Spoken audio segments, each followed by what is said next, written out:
My dad saw me limping down the side of a blistering Atlanta highway with my baby in my arms. He pulled his SUV over and asked where my car was.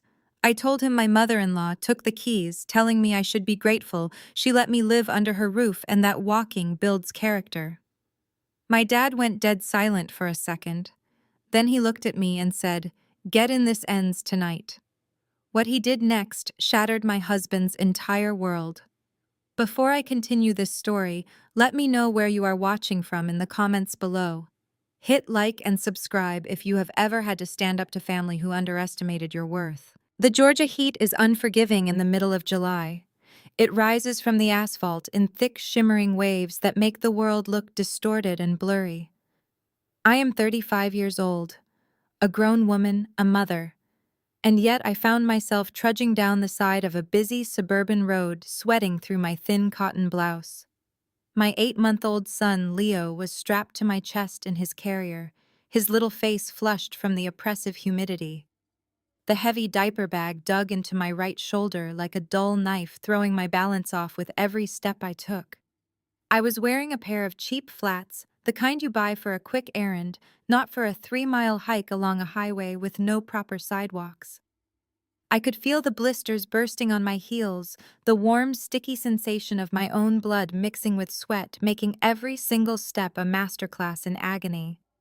Cars blew past us at 60 miles an hour, kicking up hot exhaust and grit that coated my skin. I kept my head down, shielding Leo from the sun with a thin muslin blanket, trying to sing softly to him to keep him from crying. My own tears were already choking my throat, but I swallowed them down. I refused to cry on the side of the road. I refused to let the sheer humiliation of this moment break me completely. But the anger burning in my chest was hotter than the Atlanta sun. The anger was directed at the two people who were supposed to be my family, the two people who had watched me walk out the front door with a baby in my arms and did absolutely nothing to stop me. My mind violently pulled me back to the scene in the kitchen just 2 hours earlier. The massive marble kitchen island that dominated the center of the house. I had my keys in my hand, adjusting Leo on my hip, grabbing a bottle of formula from the counter. I was simply going to the pharmacy to pick up Leo's teething medication and maybe grab a coffee. That was my only mistake of the day, thinking I had the right to run a basic errand without asking for permission. Beatrice, my mother-in-law, had marched into the kitchen like she was commanding a military battalion.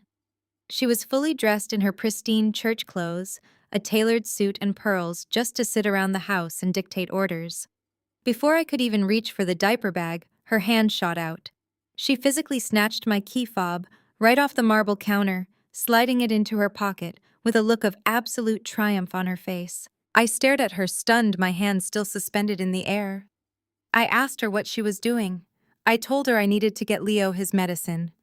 Beatrice simply adjusted her pearls, looked me up and down with pure disdain, and delivered a speech she had clearly been rehearsing in her head.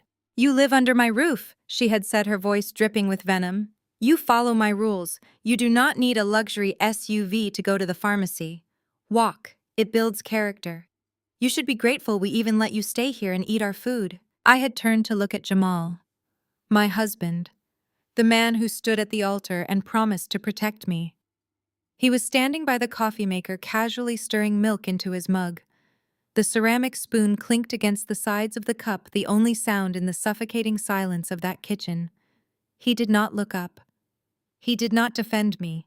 He just kept stirring his coffee, staring fixedly at the black liquid, perfectly content to let his mother treat the mother of his child like a stray dog they had taken in out of pity. I had asked Jamal if he was going to say anything. I asked him if he was really going to let his mother strand us at the house while Leo was crying from teething pain. Jamal finally looked up, his face completely devoid of emotion, and told me to just listen to his mother and stop starting arguments over nothing. He said a little walk would not kill me. So I walked.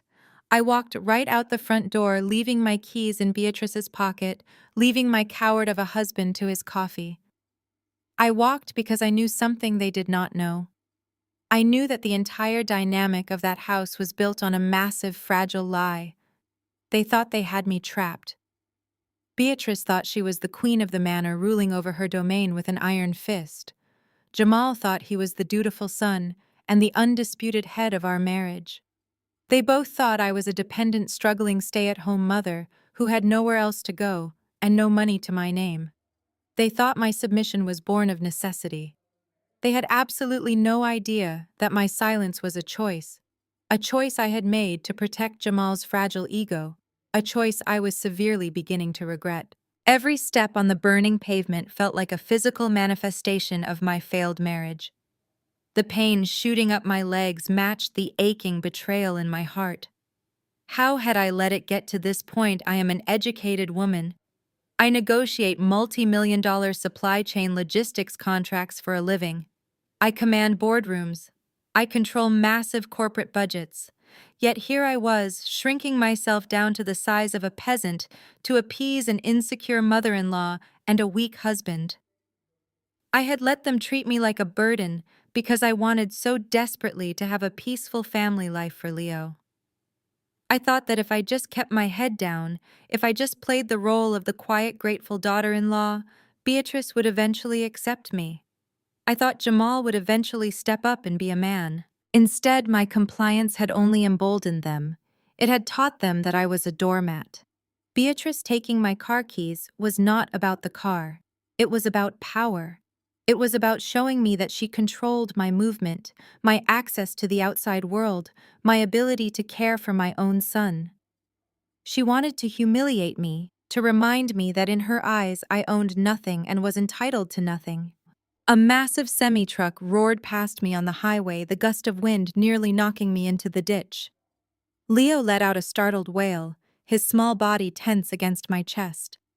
I stopped walking gently, bouncing him whispering apologies into his damp curls. My legs were shaking from the exertion and the heat. I looked down at my feet. The back of my left shoe was stained dark red.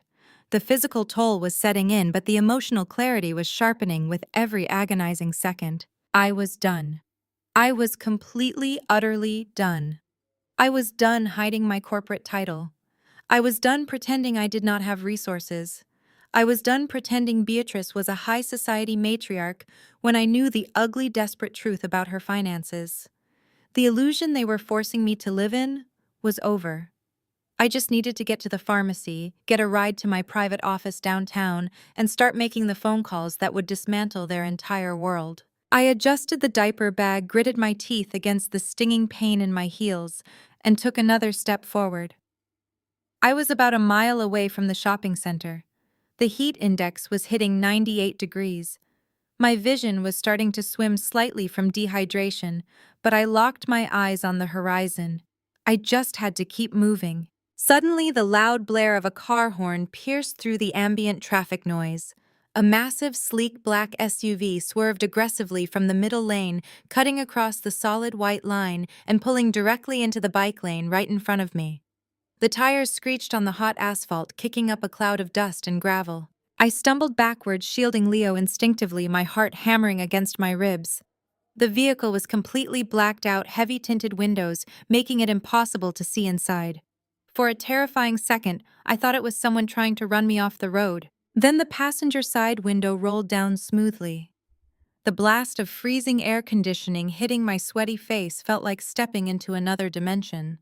Sitting behind the wheel, gripping the leather steering wheel with thick, calloused hands, was my father. Warren is a retired military officer who transitioned into running a highly successful private security firm. He is a man who speaks softly, but carries an immense, terrifying presence. He does not do nonsense, he does not do drama, and he certainly does not tolerate disrespect toward his family. His dark eyes scanned me from top to bottom. He took in my flushed face, the tears I was desperately trying to blink away, the heavy diaper bag, Leo's crying face, and finally the blood seeping through the back of my shoes. The silence in his vehicle was absolute, thick and heavy with an unspoken lethal rage. He did not ask how my day was. He did not ask what I was doing. He looked me dead in the eye, his voice low and vibrating with authority, and asked exactly what he needed to know to start a war. The heavy tinted window of the black SUV glides down completely, and a blast of Arctic air conditioning hits my face. It carries the familiar, comforting scent of my father's pine aftershave. He puts the vehicle in park right there in the bike lane, ignoring the angry honk of a passing sedan. My father Warren steps out onto the blistering pavement. He stands 6'2" and is a retired military officer who now runs a highly successful private security firm. He is a man who speaks softly but carries a terrifyingly commanding presence. He does not panic, and he does not do drama. He assesses. His dark eyes immediately drop to my feet, taking in the blood soaking through the thin canvas of my cheap flats. Then his gaze moves up to Leo, whose cheeks are flushed red and covered in sweat from the oppressive Georgia heat. He looks me dead in the eye, and the silence around him is absolute. "Where is your car, Chloe?" he asks. His voice is perfectly level, but underneath it is a sharp edge that warns of impending destruction. I swallow hard, feeling the shame burn the back of my throat like battery acid. My mother-in-law took it. I tell him, my voice cracking, despite my desperate efforts to hold it together. She snatched the keys off the counter and told me I should be grateful they let me live there. She told me walking would build character. My dad goes dead silent for a second. It is the kind of silence that precedes a shockwave. He looks at me, and his jaw clenches so hard, a muscle twitches in his cheek. "Get in," he says. "This ends tonight." I climb into the passenger seat, settling Leo onto my lap, where the cold air from the dashboard vents can cool his overheated body. Dad shuts the heavy door behind me with a solid thud that blocks out the roar of the highway traffic. He walks around the front of the SUV, his posture rigid and his movements calculated. As soon as he gets behind the wheel and shuts his door, my nervous habit kicks in. The same pathetic reflex I have been using for the past 12 months to survive in that toxic household. I start talking fast, the words spilling out in a panicked rush. I tell him that Jamal was just stressed from a big project at work and did not want to cause a scene. I say Jamal did not want to argue in front of his mother, because Beatrice has been complaining about her blood pressure. I tell him Beatrice just has old-fashioned ideas about respect and probably did not realize how hot it was outside. I sit there bleeding onto the floor mats, making excuses for a grown man who watched his wife and infant son get thrown out into 90-degree heat. I rationalize their abuse because acknowledging the ugly truth meant admitting my marriage was a complete sham. I had been shrinking myself down to the size of an ant just to appease an insecure woman and a deeply weak man. Dad does not interrupt me. He lets me ramble until I run out of breath and stare down at my trembling hands. He shifts the car into drive, but he does not head toward the highway ramp that leads to his house in Buckhead. Instead, he hits the master lock button on the driver's side door. The heavy click seals us inside. He whips the steering wheel hard to the left, pulling an aggressive U-turn right in the middle of the empty stretch of road. The heavy tires grip the asphalt with a sharp squeal of rubber. "We are not hiding at my house, Chloe," he states, his voice stripped of any warmth. "You are done making excuses for a boy who refuses to be a man. You are done shrinking yourself to make insecure people feel big." I try to protest, my voice barely above a whisper. I tell him I just want to take Leo home and rest, and that I really do not want to cause a scene in front of the neighbors. Dad shakes his head, his eyes locked firmly on the road ahead. "Today is the day you stop playing the victim in your own kingdom," he says. "We are going back to that house right now. We are packing your bags, we are taking my grandson, and we are taking your keys back." The drive back to the estate takes less than 10 minutes, but it feels like an absolute eternity. I look down at Leo, who has already fallen asleep in the cool air, completely oblivious to the war that is about to erupt. I look at my bleeding feet, and the physical pain finally registers, throbbing in time with my racing heartbeat. Dad is absolutely right. I am a director of supply chain logistics. I manage remote teams across 3 time zones, and I control a massive corporate budget. My annual bonus alone eclipses what Jamal and his entitled brother make in an entire year. Yet I have spent 2 years financing their lives, paying the mortgage, paying the property taxes, fixing Beatrice's financial messes, all while letting them treat me like an uninvited maid.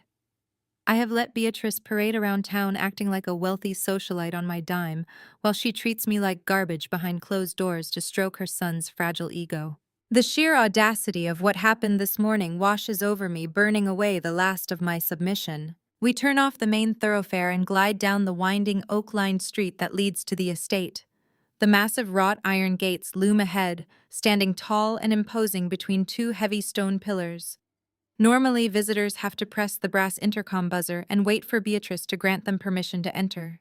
She treats that buzzer like a royal decree, making delivery drivers and perfectly welcome guests wait outside in the heat just to prove she holds the power to deny them entry.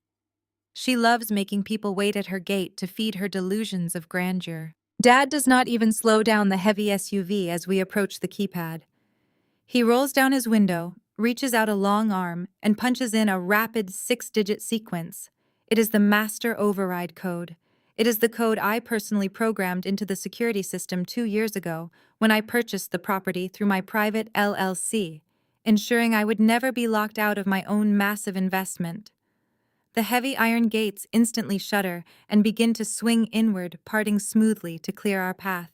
As the SUV rolls up the sweeping circular driveway, the scene unfolds before us in absurd cinematic detail. Beatrice is not inside resting or taking her blood pressure medication. She is hosting a lavish high society afternoon tea party right on the manicured front lawn.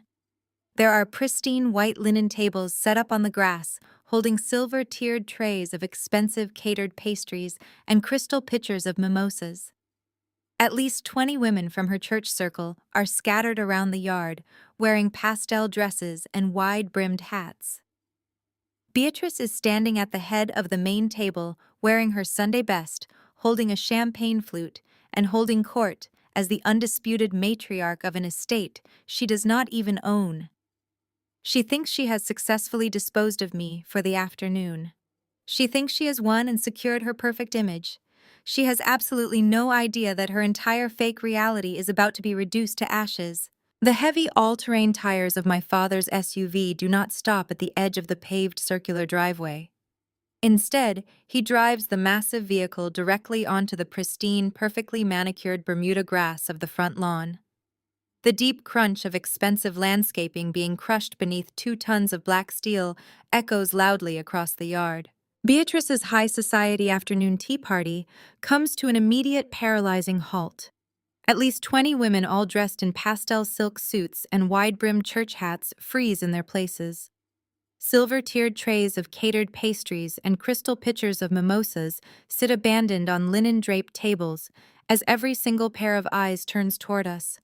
Gasps ripple through the crowd of local socialites. My father throws the vehicle into park right in the middle of the lawn, mere feet from the closest catered table. The engine rumbles like a sleeping beast before he kills the ignition. He steps out of the driver's side, his imposing broad-shouldered frame casting a long shadow across the grass. I unbuckle Leo from his car seat, pull his warm little body against my chest, and step out of the passenger side. My bare, blistered feet sink into the soft, damp grass, leaving tiny smears of red behind me. Beatrice is wearing a lavender silk suit, a matching fascinator perched perfectly on her head, and a double strand of pearls. Her face contorts from shock to absolute fury, then immediately masks itself into a portrait of righteous indignation. She marches toward us, her heels sinking into the turf, her eyes flashing with a venomous rage that she quickly attempts to disguise for her audience. She does not ask if I am okay. She does not look at her crying infant grandson. She addresses my father first, demanding to know how he breached her security gate and shrieking about the tire tracks ruining her ancestral lawn. My father does not raise his voice. He simply crosses his arms over his chest and stares at her with a look of absolute unnerving calm. Realizing she cannot intimidate a man who has stared down actual warlords, Beatrice pivots instantly. She turns toward her guests, raising her voice an octave so that every single woman in a pastel hat can hear her perfectly. She places a dramatic hand against her chest, slipping flawlessly into the role of the martyred matriarch. She tells the women that this is exactly what she gets for opening her heart to a girl from a lesser background. She spins a narrative right there on the lawn, her voice dripping with fake sorrow. She claims that I am a struggling, desperate freeloader who purposely got pregnant to trap her son. She says she graciously opened her beautiful home to me out of Christian charity, providing me with food and shelter, because I had nothing. And this is how I repay her generosity, she declares, by bringing a thug to destroy her property and ruin a peaceful gathering. I stand there listening to her lies. I do not scream. I do not cry. The exhausted tears from the side of the highway are completely gone, replaced by a cold, calculating focus. I process her manipulation, noting how effortlessly the deception spills from her lips. She relies on the assumption that I will stay silent out of shame. She relies on the fact that for the past 2 years, I have smiled and nodded and swallowed my pride just to keep the peace. The heavy oak front door of the house suddenly flies open and hits the exterior wall with a loud bang. Jamal rushes out. He is wearing a crisp designer polo shirt and expensive Italian loafers, looking every bit the pampered prince of the estate. He jogs down the front steps and freezes as he takes in the scene. He sees the massive SUV parked on the lawn. He sees the staring, whispering guests. He sees my bleeding feet and his mother playing the victim. His priority is not his wife. His priority is not his son. His priority is the audience watching us. Jamal practically sprints over to me. He grabs my upper arm, his fingers digging into my skin, and tries to forcefully pull me away toward the side of the house, away from the prying eyes of the socialites. I plant my feet firmly and jerk my arm out of his grasp with enough force to make him stumble backward. He steps close again and hisses at me, keeping his voice dangerously low, so the church ladies cannot hear him. He demands to know what is wrong with me. He tells me I am embarrassing him, that I am embarrassing his mother, and destroying the family reputation. He orders me to go inside through the back door, wash my dirty feet, put on some presentable shoes, and come back out to publicly apologize to his mother and her guests for the disruption. He says if I just play along and fix this mess, he will forgive me and take me out for a nice dinner later. He speaks to me as if I am a misbehaving toddler throwing a tantrum over a toy. I stare at the man I married. My mind races through a highlight reel of his cowardice. This is the man who sat in silence while I secretly paid off his massive credit card debt last year to save his credit score. This is the man who let me work 60-hour weeks through my entire difficult pregnancy so he could pursue his vague entrepreneurial dreams that have never generated a single dollar of actual income.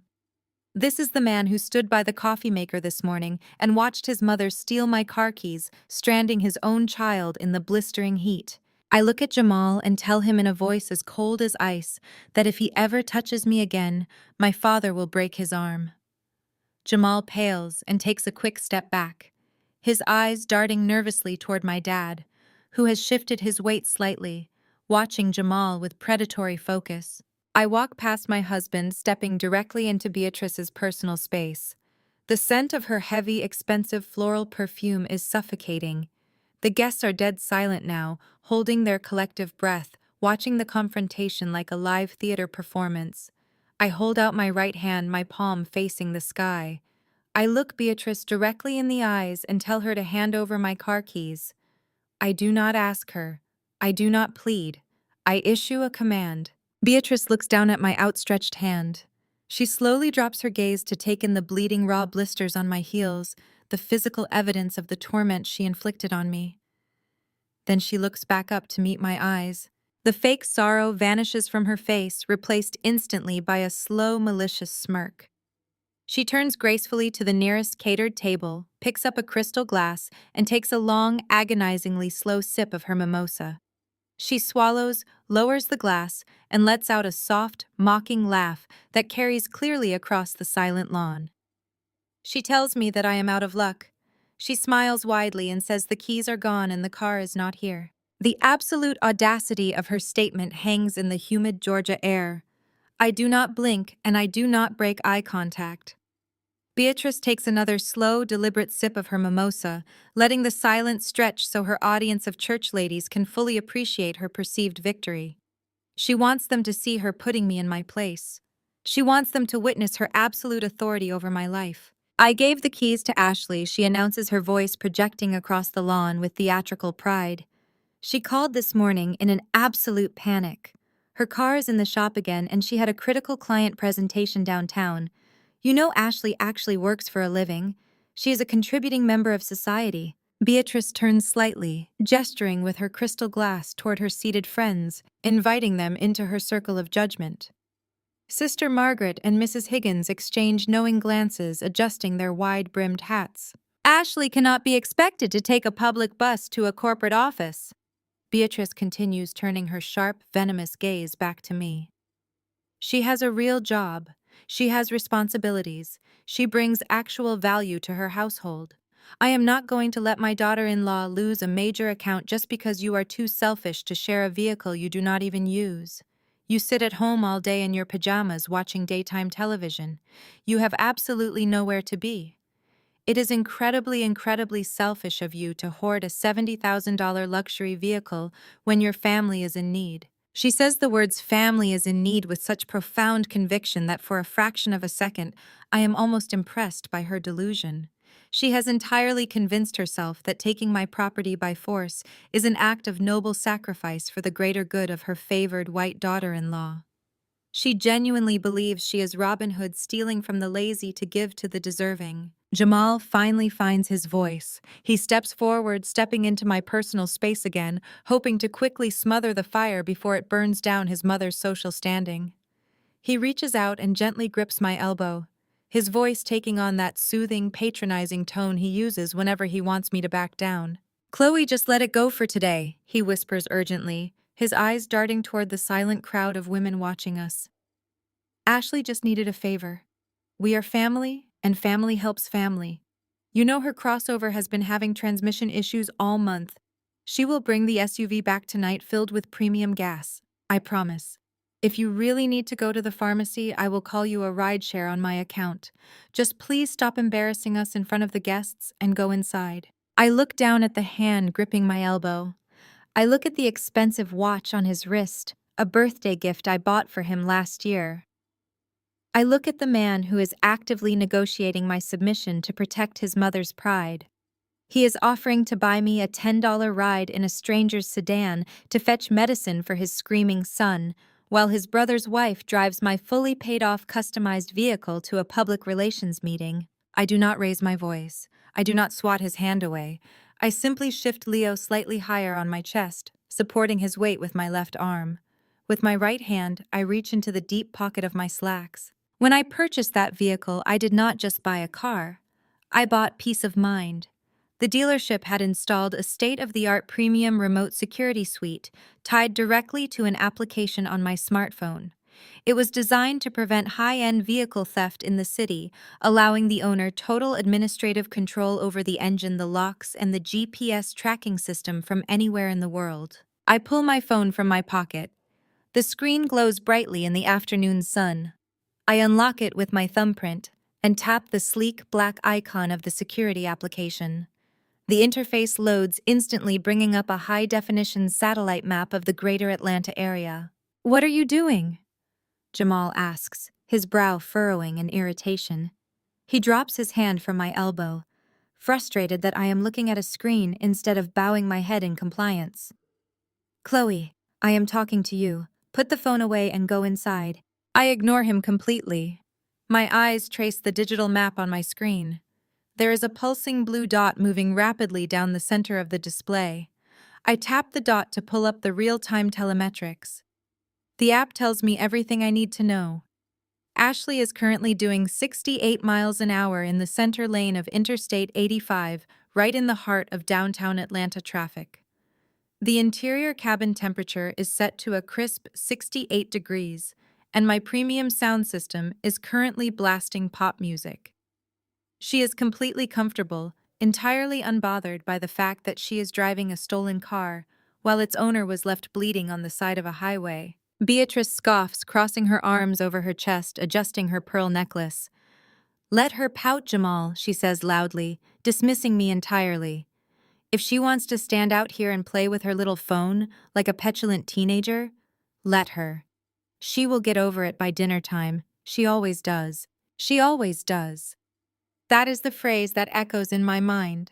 That is the assumption that has governed my entire marriage. Chloe will get over it. Chloe will forgive us. Chloe will keep the peace because Chloe has nowhere else to go. I tap the secondary menu on the application screen. A list of administrative commands drops down. I bypass the remote lock feature. I bypass the alarm trigger. I scroll directly to the bottom of the list where a bold red icon sits waiting. It is the Emergency Engine Immobilizer. It is a feature designed to safely and completely shut down the vehicle's fuel injection system in the event of a carjacking. Once activated, the vehicle will gradually safely lose all acceleration power until it rolls to a complete dead stop. The engine cannot be restarted without a master reset from the application. I stare at the bold red icon. I think about the blisters tearing open on my heels. I think about Leo crying in the sweltering heat. I think about Beatrice snatching my keys and Jamal stirring his coffee. I press the red button. A confirmation dialog box pops up on the screen in stark white letters, warning me that this action will disable the vehicle entirely and should only be used in emergency situations. I do not hesitate for a fraction of a second.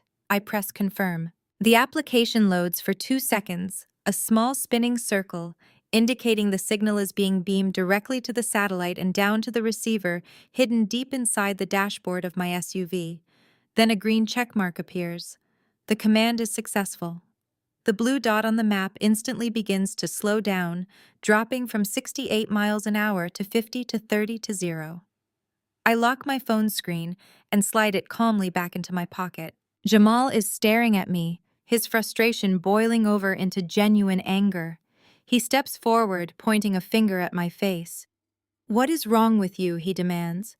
"What are you doing on your phone while my mother is speaking to you? I told you to go inside." I finally look up. I look past Jamal, making direct eye contact with Beatrice. Her smug, triumphant smile is still plastered across her face, perfectly curated for the church ladies watching us. I let a cold, dead smile form on my own lips. It is a smile completely devoid of any warmth or submission.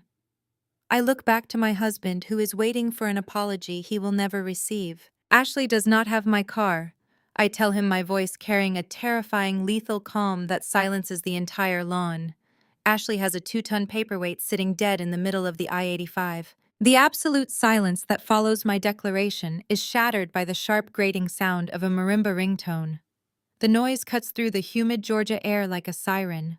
Jamal practically jumps out of his skin. He fumbles with his pocket, pulling out his iPhone with trembling fingers. He looks at the caller ID, his face draining of whatever color it had left.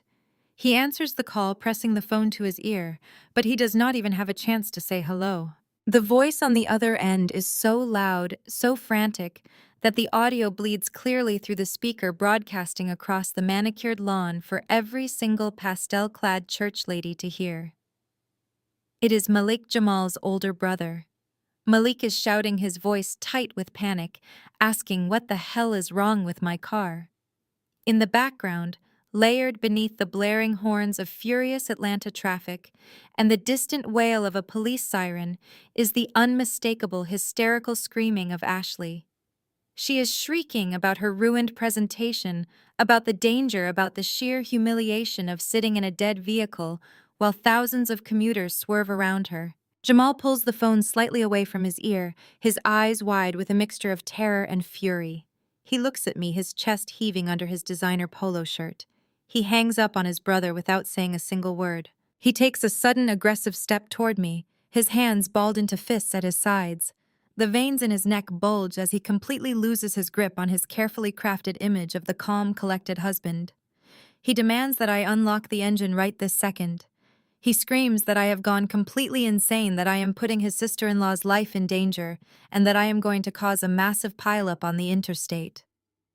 He orders me to pull out my phone, reverse the immobilizer command, and let her drive the vehicle to her corporate office before she loses her biggest account of the year. I do not reach for my phone. I simply look at him, shifting Leo's weight against my chest, and calmly state that Ashley should not be driving stolen property. Jamal's face contorts with rage. He raises his voice, roaring at me to stop being a stubborn, vindictive child and do exactly what he says. He takes another rapid, aggressive step forward, closing the distance between us, raising his arm as if to physically grab the phone out of my pocket. He never makes it. My father moves with a speed and fluidity that defies his age and massive frame. In a fraction of a second, Warren intercepts him.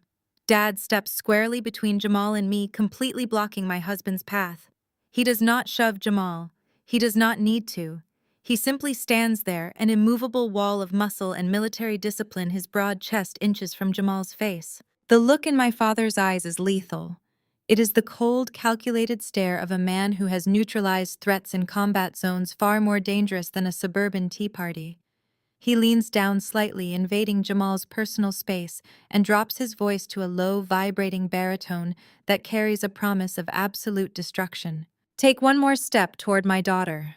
My father says every word deliberately enunciated, "and you will not be walking away from this lawn. Lower your voice, or I will lower it for you." Jamal freezes. The aggressive bravado instantly evaporates from his posture, replaced by raw, unfiltered cowardice. He swallows hard, his Adam's apple bobbing, and takes a slow, careful step backward, his hands held up in a placating gesture. He knows better than to test Warren. Everyone knows better than to test Warren. Beatrice, meanwhile, is practically hyperventilating. Her perfect tea party has devolved into a suburban hostage situation. She flutters around the linen-draped tables, forcing a high-pitched, hysterical laugh as she tries to pour more mimosas for her guests. She desperately attempts to spin the narrative, telling Sister Margaret and Mrs. Higgins that I am simply having a postpartum mental breakdown, that my hormones are completely out of balance, and that this is all a tragic medical episode that requires their Christian prayers. The guests do not leave. None of them want to miss the climax of this spectacular collapse. They sip their lukewarm champagne, watching us like hawks, whispering behind their manicured hands. We wait. For 45 agonizing minutes we stand in the oppressive heat.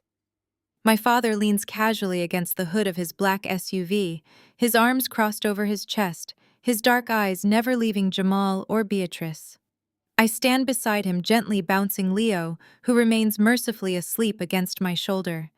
I ignore the throbbing pain in my blistered feet. The physical discomfort is entirely eclipsed by the cold, precise clarity sharpening in my mind. Finally, the heavy metallic groan of air brakes signals their arrival. A massive, heavy-duty flatbed tow truck turns off the main street and rumbles up the circular driveway, the diesel engine drowning out Beatrice's frantic excuses. Sitting dead and lifeless on the angled steel bed of the truck is my pristine $70,000 luxury SUV. The truck has barely rolled to a complete stop before the passenger side door of the cab flies open. Ashley bursts out. She hits the driveway pavement hard, almost twisting her ankle in her expensive stiletto heels. She is wearing a tailored navy blue corporate suit, but she looks completely unhinged. Her blonde hair is plastered to her forehead with sweat, her makeup is running, and her face is flushed a deep mottled red from heat and absolute fury. She is practically vibrating with rage. She ignores Beatrice, who is rushing toward her with outstretched arms. She ignores Jamal. She storms straight across the grass, her heels sinking into the turf, marching directly toward me. She stops 3 feet away, thrusting a French manicured finger directly into my face. She unleashes a torrent of vitriol that echoes off the stone pillars of the estate. She screams that I am a psychotic, jealous monster. She yells that I completely ruined her presentation, that she had to sit in a sweltering car on the interstate for an hour while police officers directed traffic around her like she was a common criminal. She demands to know who I think I am, sabotaging her career just because I am bitter about my own miserable, pathetic existence. "You are a lazy, uneducated dropout," Ashley shrieks, her voice cracking with hysteria, completely uncaring that 20 women from the church are hanging on to her every word. "You contribute absolutely nothing. You sit around this house all day, leeching off your mother-in-law's generosity, while the rest of us actually work for a living."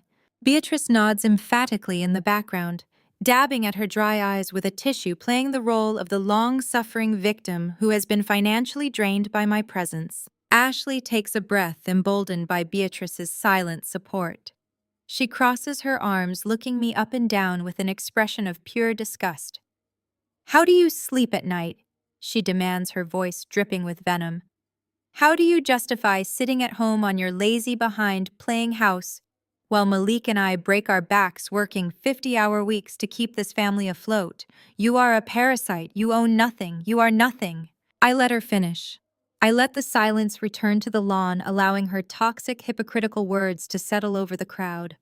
I look at Ashley taking in her expensive suit, the designer handbag clutched in her hand, and the sheer blinding entitlement radiating from her pores. She thinks she is the savior of this family. She and Malik actually believe their middle management salaries are funding this luxurious lifestyle. They are drowning in credit card debt, leasing cars they cannot afford, and living in an apartment they can barely maintain, all while looking down their noses at me because I chose to wear sweatpants and raise my son in peace. They have completely bought into Beatrice's grand illusion. I do not scream back. I do not cry. I do not try to defend my education or my character. Words are useless against people who have built their entire identities on a foundation of lies. Instead, I adjust Leo's weight, shifting him securely into the crook of my left arm. With my right hand, I reach into the heavy designer diaper bag slung over my shoulder. I bypass the baby wipes. I bypass the teething rings. I pull out my iPad. I flip open the leather cover, and the screen instantly illuminates, casting a soft glow against the harsh afternoon sun. I unlock it with a simple swipe. I have spent the last 2 years quietly orchestrating the logistics of this entire family's existence. I have quietly paid the bills, covered the mortgages, and bailed them out of ruin, all under the guise of an anonymous corporate entity. I have the receipts, the deeds, and the bank transfers downloaded, categorized, and waiting in a perfectly organized digital folder. I look at Ashley, then at Beatrice, and finally at Jamal, who is staring at the tablet with a sudden dawning look of absolute terror. I hold the iPad out, keeping my arm perfectly steady. The afternoon sun catches the pristine glass of the screen, reflecting the stunned, panicked faces of my husband and his mother. I do not offer a grand theatrical monologue. I do not raise my voice to match Ashley's shrill, frantic pitch. I let the irrefutable hard data do the talking. I simply extend the device toward my sister-in-law, forcing her to either look or retreat. Ashley snatches the iPad from my hand. Her French manicured fingers tap the screen aggressively, clearly expecting to find a digital coupon book, a recipe blog, or perhaps a meager savings account. Instead, she finds herself staring directly at my corporate employee dashboard. It is all right there in stark, undeniable high definition. The company logo sits at the top left corner, representing one of the largest global logistics firms in the world. Beneath that is my professional headshot, a picture taken in a tailored blazer, projecting absolute authority. Below the photo is my official title in bold black text, Director of Supply Chain Logistics. I watch Ashley's eyes dart across the screen. I watch them widen as she scrolls down to the compensation tab. I made sure to leave the annual summary open. I watch her process the numbers. The base salary alone is enough to make her perfectly contoured jaw slacken, but it is the line item below it that truly shatters her reality. The quarterly performance bonus. A single deposit cleared just 3 weeks ago that easily eclipses the combined annual income she and Malik scraped together to maintain their flimsy illusion of wealth. I am not a college dropout. I hold a master's degree in business administration from a top-tier university. I do not sit at home in my pajamas watching daytime television. I manage an international supply chain network from my home office, coordinating multi-million-dollar freight contracts while Leo naps. I chose to work remotely to be present for my son, a luxury my hard-earned position affords me. I chose to keep my title and my income quiet because I married a man whose fragile ego could not handle a wife who out-earned him. I had spent 2 long years downplaying my success, hiding my corporate awards in a closet, and letting his family believe I was completely dependent on them. I did it all to preserve the pathetic illusion of Jamal's masculinity and Beatrice's matriarchal supremacy. I watched the blood completely drain from Ashley's face. The angry, flushed red of her cheeks is instantly replaced by a sickly, pale white. Her mouth opens, but no sound comes out. She scrolls back up, then down again, her fingers trembling violently against the sleek casing of the tablet. She swipes to the next document in the folder, revealing my bank statements, the routing numbers confirming the massive balance. She is desperately searching the screen for a watermark, a prank logo, any indication that this is a forgery. She finds nothing but authenticated, heavily encrypted corporate and financial data. The silence on the manicured lawn is deafening. The 20 church ladies sitting at the linen-draped tables have completely abandoned their mimosas and catered pastries. They are leaning forward, utterly captivated by the spectacle unfolding before them. Sister Margaret practically has her hand cupped to her ear to catch every single word. The polite veneer of a high society tea party has been completely ripped away. Ashley looks up from the screen. She looks at me, then at Jamal, who is currently staring at the grass as if wishing it would split open and swallow him whole. You?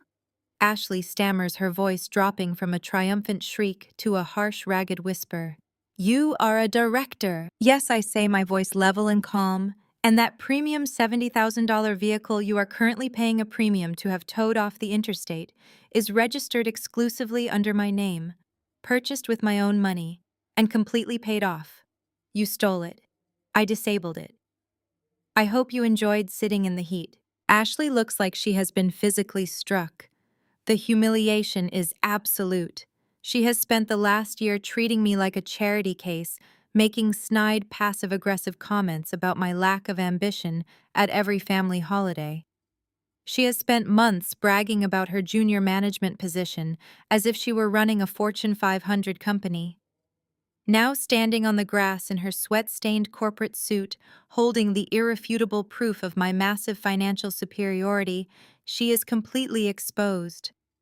Her entire sense of superiority has been eradicated in a matter of seconds. But people like Ashley do not apologize when they are cornered. They do not reflect on their terrible behavior. They double down. They pivot, desperately searching for a new angle of attack to salvage their bruised pride and maintain their crumbling worldview. She shoves the iPad back into my chest. I catch it smoothly, never breaking eye contact, my posture unwavering. Ashley squares her shoulders, summoning a fresh wave of indignant rage. She refuses to accept defeat. If you are so incredibly wealthy, she spits, her voice rising again for the benefit of the captivated audience, then why are you acting like a pathetic parasite? Jamal flinches violently. He takes a half step forward, his hands raised in a desperate, placating gesture. Ashley, stop, he pleads, his voice tight with pure, unadulterated panic. Just leave it alone. Let it go, please. But Ashley ignores him completely, missing the sheer terror radiating from her brother-in-law. She points an accusing finger at me, then sweeps her arm widely to encompass the massive stone house, the towering pillars, the manicured gardens, and Beatrice standing frozen by the tea tables. If you are a corporate director making hundreds of thousands of dollars, Ashley demands, then why are you living rent-free in your mother-in-law's house? Why are you forcing this sweet Christian woman to support you? You have all this money, and yet you let Beatrice pay the mortgage. You let Beatrice keep a roof over your head. You are still a freeloader, Chloe. You are just a freeloader with a fat bank account. The church guests nod in agreement, murmuring their approval of Ashley's sudden moral high ground. They look at Beatrice with profound sympathy, admiring her boundless charity and grace in dealing with such a deceitful, wealthy squatter. Beatrice, however, is not basking in their admiration. Beatrice is not puffing out her chest or nodding along with Ashley's accusations. Beatrice looks as though she might vomit right into the nearest crystal pitcher. She takes a stumbling, erratic step backward, bumping into a silver tray of scones. The metal clatters loudly against the table. Her hands are shaking so violently, she has to drop her champagne flute onto the grass to keep from shattering it. She looks at Jamal, her eyes wide and pleading, silently begging him to intervene, to shut Ashley up, to do something to stop the impending devastation of her entire social standing. But Jamal is completely paralyzed, his eyes wide, his breathing shallow, a prisoner of his own cowardice. That is when the deep, rumbling sound of laughter breaks the tension. It starts low in my father's chest, a rich, dark chuckle that builds into a full, genuine laugh. Warren pushes himself off the hood of his black SUV. He crosses his muscular arms, shaking his head in absolute, unrestrained amusement. The sound of his laughter is terrifying to Beatrice because it is the sound of a man who holds all the winning cards and is perfectly content to let his opponents destroy themselves. He stops laughing and pins Beatrice with a sharp, unrelenting glare. My father takes a slow, measured step toward the tea tables. The church ladies instinctively lean away from him, intimidated by the sheer, unadulterated power radiating from his frame. He stops right in front of Beatrice, who is now trembling so severely that her pearl necklace rattles audibly against her collarbone. "That is a fascinating question, Ashley," my father says, his voice a smooth, dangerous baritone that carries effortlessly across the silent yard. "Why indeed would a wealthy, successful woman force her poor, struggling mother-in-law to provide a roof over her head?" He tilts his head, looking down at Beatrice with an expression of pure predatory anticipation. "Go ahead, Beatrice," my father commands. His voice leaves no room for evasion, no room for lies. "Tell your guests, tell Ashley, tell all these lovely women from your church exactly whose house this is. Tell them whose name is on the deed." Beatrice lets out a high, breathless laugh that sounds like a bird caught in a snare. She places a trembling hand against her chest, right over her heavy pearl necklace, and looks at my father as if he has just spoken in tongues. "Warren, please," she says, her voice artificially loud, pitching it so the entire lawn can hear. "I know you are fiercely protective of your daughter, but this is absolute unadulterated nonsense. We are not going to entertain these delusions." She turns her back on my father, dismissing his towering presence entirely, and forces a blinding plastic smile toward her seated friends. "This estate has been in the Carter family for 2 decades, she announces, her tone dripping with manufactured nostalgia. "My late husband and I built this house from the ground up. We picked out the imported marble. We planted these very oak trees. It is my home. It is our legacy." She shoots a venomous, panicked glare in my direction. I will not have my mentally unstable daughter-in-law standing on my grass having a severe postpartum episode and claiming otherwise. "Okay, that is enough. Everyone inside right now," Jamal shouts, his voice cracking under the immense strain. He is sweating profusely, dark patches blooming under the arms of his expensive designer polo shirt.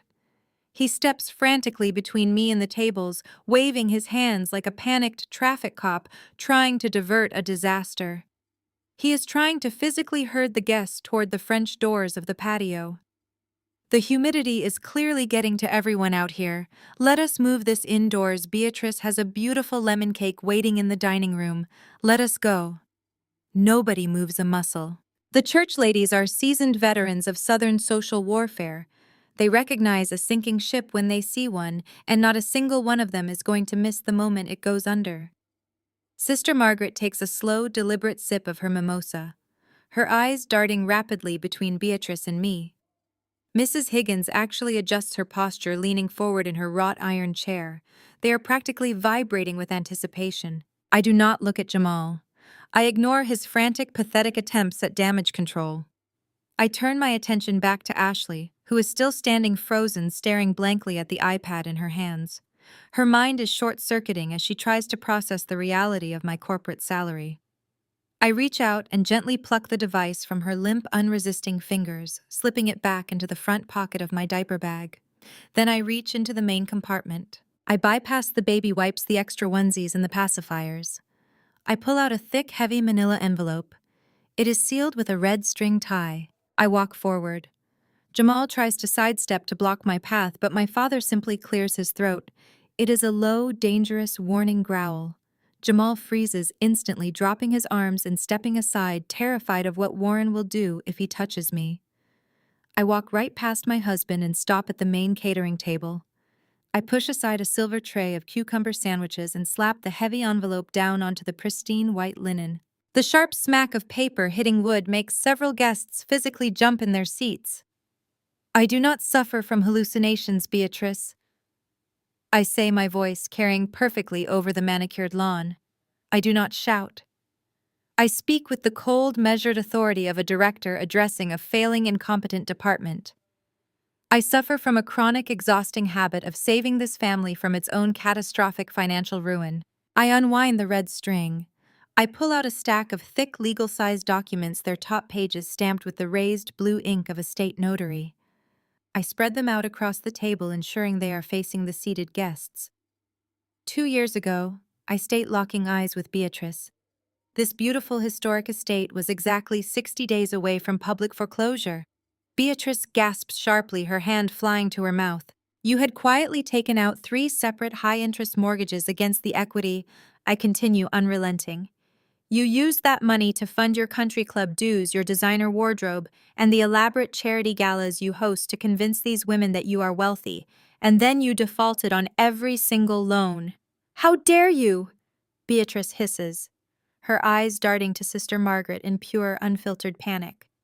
You are lying. The bank sent the final notices, I say, tapping the paper.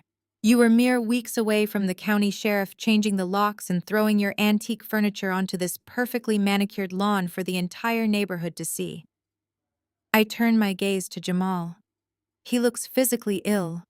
All the color has drained from his face. Jamal was entirely broke, I announce. His consulting firm was bleeding money, and he had maxed out his personal credit lines trying to maintain the illusion of success. He had absolutely zero liquid capital. When the bank gave the final warning, he came to me. He begged me to help him avoid the ultimate public disgrace. He begged me to save his mother. Ashley is standing completely still. The woman who just screamed in my face, calling me a lazy, uneducated parasite, is now listening to how I single-handedly bailed out her husband's family. Her mouth is hanging slightly open, her superiority complex disintegrating into dust. I am a director of supply chain logistics, I say, my voice ringing with lethal precision. I deal in asset management, acquisitions, and risk mitigation, so I took my annual corporate bonus. I liquidated a portion of my private investment portfolio, and I bought this property in cash directly from the bank before the foreclosure could hit the public record. I did not purchase it in my name because I was trying to protect Jamal's fragile ego. I purchased it through a private limited liability company, Carter Holdings, LLC. I tap my index finger firmly against the top document. It is the official registered deed of trust. The church ladies can no longer contain themselves. Decorum is completely abandoned in the face of this monumental scandal. Sister Margaret stands up, her spectacles sliding down her nose, and leans entirely over the catering table to read the bold black print. Mrs. Higgins flanks her on the other side, squinting at the notary stamps. The paperwork is undeniable. The legal descriptions, the official seals, the signatures. The managing member of Carter Holdings, LLC, is Chloe Carter. I look directly at Beatrice. The smug, triumphant matriarch who snatched my car keys and ordered me out of sight is gone. In her place stands a hollow, shaking shell of a woman whose entire identity has just been publicly obliterated. You do not own this estate, Beatrice, I state, my voice dropping to a terrifying calm. You are not the lady of the manor. You are my tenant. You have been living rent-free in my property for 24 months. Beatrice's face turns a shocking ashen shade of gray. She looks like all the oxygen has been violently sucked out of her lungs. She turns her head slowly, her neck visibly trembling, and stares at her son. Jamal, Beatrice whispers, her voice cracking with a devastating mixture of betrayal and profound confusion.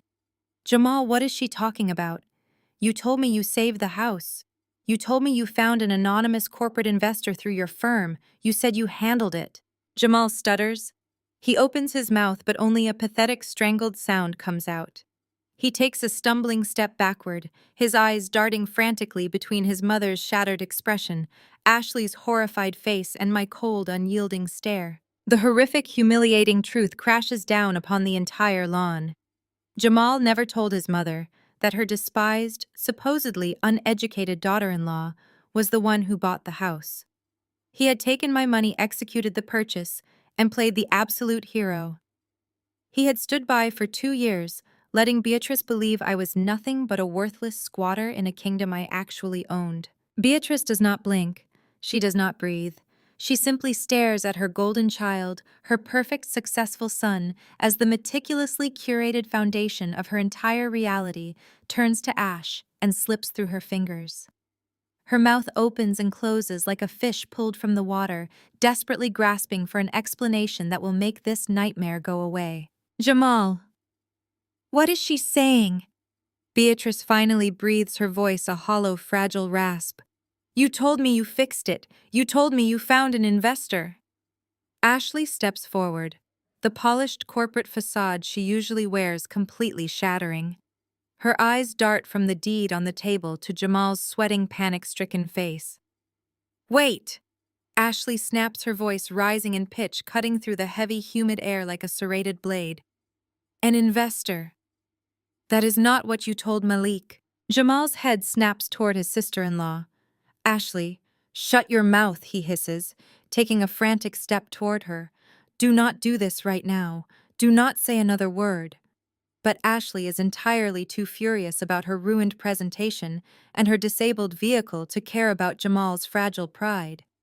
She turns fully toward the audience of church ladies, transforming the private family dispute into a public execution. You told Malik you paid for the house yourself, Ashley shouts, pointing an accusing finger directly at Jamal's chest. You sat in our living room drinking our expensive bourbon, and you told my husband that you hit it massive on a lucky crypto investment. You said you bought a digital coin right before a massive market surge liquidated your wallet and swooped in to save the family estate with your own cash. You let Malik worship the ground you walk on. You told him you were a financial genius. A collective sharp intake of breath ripples through the seated guests. Sister Margaret drops her embroidered napkin onto the grass. Mrs. Higgins covers her mouth with both hands, her eyes wide with unadulterated shock. I let out a low, cold laugh. The sound is entirely devoid of humor, completely, utterly ruthless. Crypto, I repeat, letting the ridiculous word hang in the heavy air. I look at my husband, studying the sheer terror sweating out of his pores. A lucky crypto investment. Is that the fairy tale you spun for your brother Jamal? You could not even invent a lie that required actual respectable hard work. You had to pretend you won a digital lottery. Jamal is practically hyperventilating. His eyes dart wildly around the lawn, searching for an escape route that does not exist. My father Warren remains standing just a few feet away, his arms crossed over his chest, his presence acting as a physical barricade, preventing Jamal from fleeing the scene. I step closer to the catering table, placing both of my hands flat on the white linen, leaning slightly forward. I lock my eyes onto Beatrice, forcing her to look at me, forcing her to acknowledge the woman she has tormented for years. He let you believe he was your savior, Beatrice. I say, my voice carrying a lethal, measured clarity. He let you parade him around at your Sunday brunches and your country club dinners as the dutiful, wealthy son who single-handedly rescued the Carter legacy. And while he soaked up your blind adoration, he allowed you to treat me like a maid in my own home. Beatrice flinches violently, as if I have struck her across the face. I do not stop. I refuse to let her look away. For 2 entire years I have watched you run your manicured fingers along my baseboards looking for dust. I have stood silently in my own kitchen while you critiqued the meals I cooked for you. I remember Thanksgiving, Beatrice. I remember you telling Aunt Sarah that my greatest achievement in life was managing not to burn the holiday turkey. I have listened to you tell these exact women sitting here today that I should be on my knees thanking God every single morning that your son was generous enough to provide a roof over my lazy, uneducated head. I turn my gaze slowly back to Jamal. He shrinks under my stare, looking physically diminished, reduced to the pathetic, deceitful boy he truly is. And you sat there, I tell him, my voice dripping with absolute disgust. You sat at the head of my dining table, eating the food I bought, drinking the scotch you purchased with a credit card that I pay off every single month, and you let her demean me. You watched your mother insult my intelligence, insult my character, and treat me like a parasite, and you never said a single word. You sacrificed my dignity every single day just to stroke your own fragile, pathetic ego. The silence on the lawn is absolute. Even the cicadas seem to have stopped chirping. The sheer weight of the humiliation pressing down on Jamal and Beatrice is palpable, suffocating them both in front of their most judgmental peers. For a moment, I think Jamal might actually collapse. He looks down at the grass, his shoulders sagging, defeated by the irrefutable truth of his own cowardice. But then the instinct for self-preservation kicks in. The deeply ingrained toxic patriarchal entitlement that has governed his entire life flares up, replacing his panic with a sudden desperate anger. He realizes he cannot lie his way out of the crypto story. He cannot deny the deed sitting in plain sight on the table. So he pivots. He decides to salvage whatever microscopic shred of pride he has left by asserting his dominance. Jamal suddenly straightens his spine. He aggressively rolls his shoulders back and puffs out his chest, attempting to physically expand his presence to compensate for his completely eradicated status. He violently tugs at the collar of his designer polo shirt and takes a hard, aggressive step toward the table.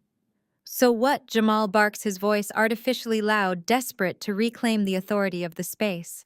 He slams his open palm down onto the table right next to the thick stack of legal documents. The silver trays rattle. "So what if the LLC is technically in your name, Chloe?" he shouts, looking around at the church guests, as if trying to rally them to his defense. "Do you honestly think that changes anything? Do you think pulling a piece of paper out of a diaper bag gives you the right to disrespect me in front of my family?" He turns toward Beatrice, offering her a lifeline of delusion. Do not listen to her mom. She is just trying to cause a scene because she is bitter about Ashley using the car. He turns his fierce, manufactured glare back to me. "We are married," he declares, his voice booming with the hollow conviction of a man backed into a corner. "You are my wife. Before God and the law, we are a union. It does not matter whose signature is at the bottom of that corporate paperwork. You used our joint funds to set up that account. You used marital assets to purchase this estate." Jamal sweeps his arm grandly across the lawn, claiming ownership of the very grass he stands on. "What is yours is mine, Chloe. What is mine is yours. I am the head of this household. I am the man of this family. That means I own exactly half of that LLC. I still own this house. I have every single right to let my mother live here rent-free, and I have every right to hand my sister-in-law the keys to that vehicle whenever I see fit. You are my wife, and you will bow your head and show me some respect." He finishes his grand, authoritative speech, breathing heavily, his chest heaving clearly. Expecting me to wither under his sudden display of masculine dominance, he expects me to back down, to remember my place, to submit to his authority, just as I have pretended to do for the last 2 years. I do not flinch. I do not step back. I do not even blink. My father shifts his weight, his massive hands flexing at his sides, ready to step in and physically remove Jamal from the property. I simply hold up my left hand, gesturing for Warren to stay exactly where he is. I do not need my father to fight this battle. I have already won the war. I look at Jamal. I look at the man I married, stripping away every single ounce of affection, every shred of loyalty, and every drop of grace I ever held for him. I look at him with pure, unfiltered, absolute disdain. "You really should have paid much closer attention when you were pretending to be a financial genius to your brother Jamal," I say smoothly. "Or at the very least, you should have consulted an actual corporate attorney instead of relying entirely on your own massive, unearned ego." I reach down and pick up the stamped, notarized deed from the table. I hold it up between us, the stark white paper catching the bright afternoon light. "We live in a non-community property state, Jamal," I state clearly, letting the legal reality strike him like a physical blow. "We do not share assets by default." I watch the false bravado instantly flicker and die in his eyes. I watch his mind frantically try to process the legal terminology he is entirely unequipped to understand. "And Carter Holdings, LLC, was not formed with marital assets." I continue, lowering my voice so the absolute finality of my words pierces straight through the center of his chest. "It was formed with my father's seed money. It was a direct, heavily documented financial transfer from Warren's private accounts directly to mine. Furthermore, Carter Holdings LLC was officially incorporated and fully funded exactly 6 months before you ever put a diamond ring on my finger." I lean in slightly, delivering the final fatal strike to his reality. "You own zero." The absolute finality of my words strikes Jamal with the force of a physical blow. All the manufactured masculine bravado, the puffed-out chest, the aggressive posturing vanishes in an instant. He visibly shrinks his shoulders, rounding as the undeniable legal reality crushes the last pathetic remnants of his ego. He opens his mouth to argue, to summon some obscure patriarchal defense, but his mind is completely blank. He has spent his entire life coasting on charm and his mother's endless coddling, completely unequipped to handle a woman who deals in ironclad contracts and ruthless corporate efficiency. He takes a slow, stumbling step backward, his eyes dropping to the meticulously manicured grass. He is utterly defeated, publicly emasculated in front of the very society women his mother views as royalty. But nature abhors a vacuum, and Ashley simply cannot allow me to stand victorious in the silence. Her mind is frantically trying to process the magnitude of my wealth and the depth of Jamal's deception. She is reeling from the knowledge that I am not the uneducated freeloader she has relentlessly mocked for 2 years. However, Ashley's entire identity is built on a foundation of superiority. She cannot process the concept of losing to me. She must find a way to reclaim the moral high ground to prove that she is still the vital, indispensable pillar of the Carter family. She aggressively smooths the front of her sweat-dampened corporate blazer and marches right back up to the catering table. She squares her shoulders, adopting the sharp, condescending tone she undoubtedly uses to berate her junior employees. "That is all very fascinating, Chloe," Ashley declares, her voice ringing out loud and clear, desperately trying to wrestle the attention of the church ladies away from Jamal's humiliating retreat. "You might have your name on some corporate holding company, and Jamal might be a pathetic liar, but you are not the one keeping this estate running. You sit in your home office playing with spreadsheets while Malik and I are the ones actually carrying the financial burden of this property." Malik steps forward, taking his place beside his wife. He crosses his arms over his chest, his jaw set in a hard line. He glares at his younger brother with pure disgust before turning his self-righteous gaze upon me. He is ready to play the role of the dutiful, responsible eldest son. "Ashley is right," Malik announces, his voice booming with arrogant authority. "You can wave that deed around all you want, but a house this size does not maintain itself. The county property taxes alone are astronomical, and Jamal certainly has not been paying them." "We have." I raise a single eyebrow, keeping my expression perfectly neutral. "You pay the property taxes." Every single month, Ashley snaps, stepping closer, emboldened by Malik's support. "We are not stupid, Chloe. We know exactly what it costs to keep an estate in this zip code from going to a tax auction.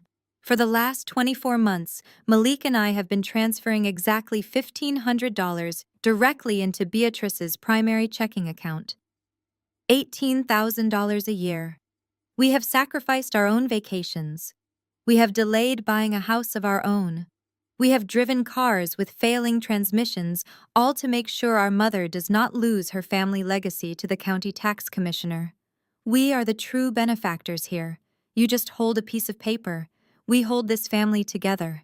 The moment the words $1,500 leave Ashley's mouth, a violent full-body shudder ripples through Beatrice. The matriarch of the Carter family, the woman who has spent the last hour demanding my submission and curating her perfect Christian image, suddenly looks like she has been struck by lightning. The ashen gray of her complexion turns a sickly translucent white. She lunges forward with a speed born of pure, unadulterated terror. She grabs Ashley's forearm, her perfectly manicured nails digging into the fabric of her daughter-in-law's expensive suit. "Ashley, stop it!" Beatrice hisses, her voice a frantic, desperate whisper that carries perfectly in the sudden quiet of the lawn. "Family finances are private matters. We do not discuss these things in front of guests. Be quiet." But Ashley is entirely too consumed by her own desperate need for validation to recognize the blinding panic in her mother-in-law's eyes.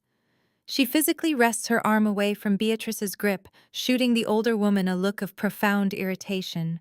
"No, Beatrice, I will not be quiet," Ashley scolds, raising her voice even louder. "Chloe needs to hear this. She needs to understand that her little corporate title means absolutely nothing compared to real, tangible financial sacrifice. We have bled for this family. We have paid the taxes to keep a roof over her head." I look at Ashley, vibrating with self-righteous fury, and then I look at Beatrice, who looks as though she might collapse directly into the cucumber sandwiches. The pieces of the puzzle snap together in my mind with devastating mathematical precision. I do not reach into my diaper bag this time. I simply lift the iPad that is still resting in my left hand. I tap the screen, exiting my corporate dashboard and opening a standard internet browser. Is that a fact, Ashley? I ask, my voice dropping to a smooth conversational cadence that is far more terrifying than any scream.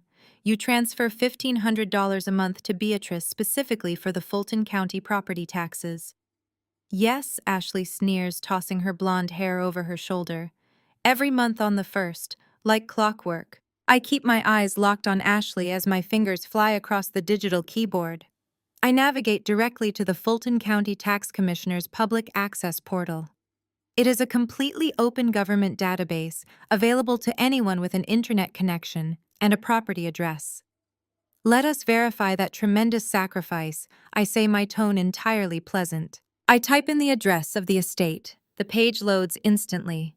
I do not keep the screen to myself. I turn the iPad around, holding it up high so Ashley, Malik, and the front row of church ladies can see the brightly glowing display. This is the public tax ledger for this parcel of land, I announce, stepping around the catering table to close the distance between myself and my incredibly arrogant sister-in-law. As you can see right here on the official county record, the annual property taxes for this estate are exactly $14,200. Ashley frowns, squinting at the screen, clearly not understanding where this is going. Yes, she says defensively, and we send her $18,000 a year. It covers the taxes and the extra goes to the landscaping service. I smile. It is a terrible, cold expression. Look a little closer at the payment history, Ashley, I suggest, bringing the screen inches from her face. Look at the column labeled Paid By. Ashley's eyes track across the digital ledger.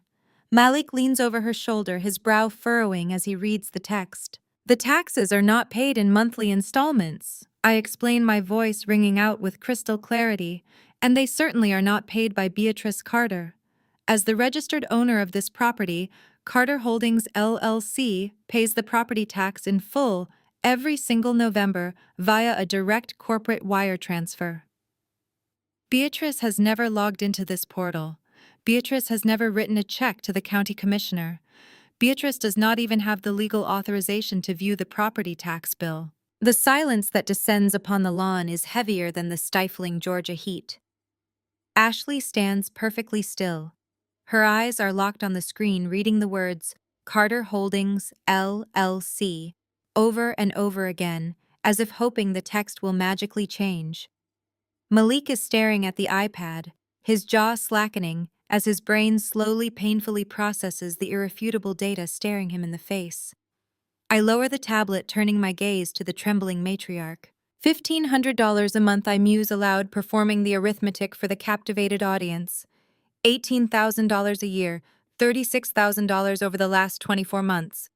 That is a rather substantial amount of liquid cash, Beatrice. I let my eyes wander deliberately over her outfit. I take in the custom-tailored silk dress she is wearing. I look at the extravagant, wide-brimmed Kentucky Derby-style hat perched perfectly on her head. I look at the diamond tennis bracelet sparkling on her wrist. $36,000, I repeat, letting the number hang in the air. That covers a lot of premium memberships at the Peachtree Golf Club, does it not? It covers a lot of designer hats for Sunday service. It covers a lot of high-end catering for afternoon tea parties. Ashley's head snaps up.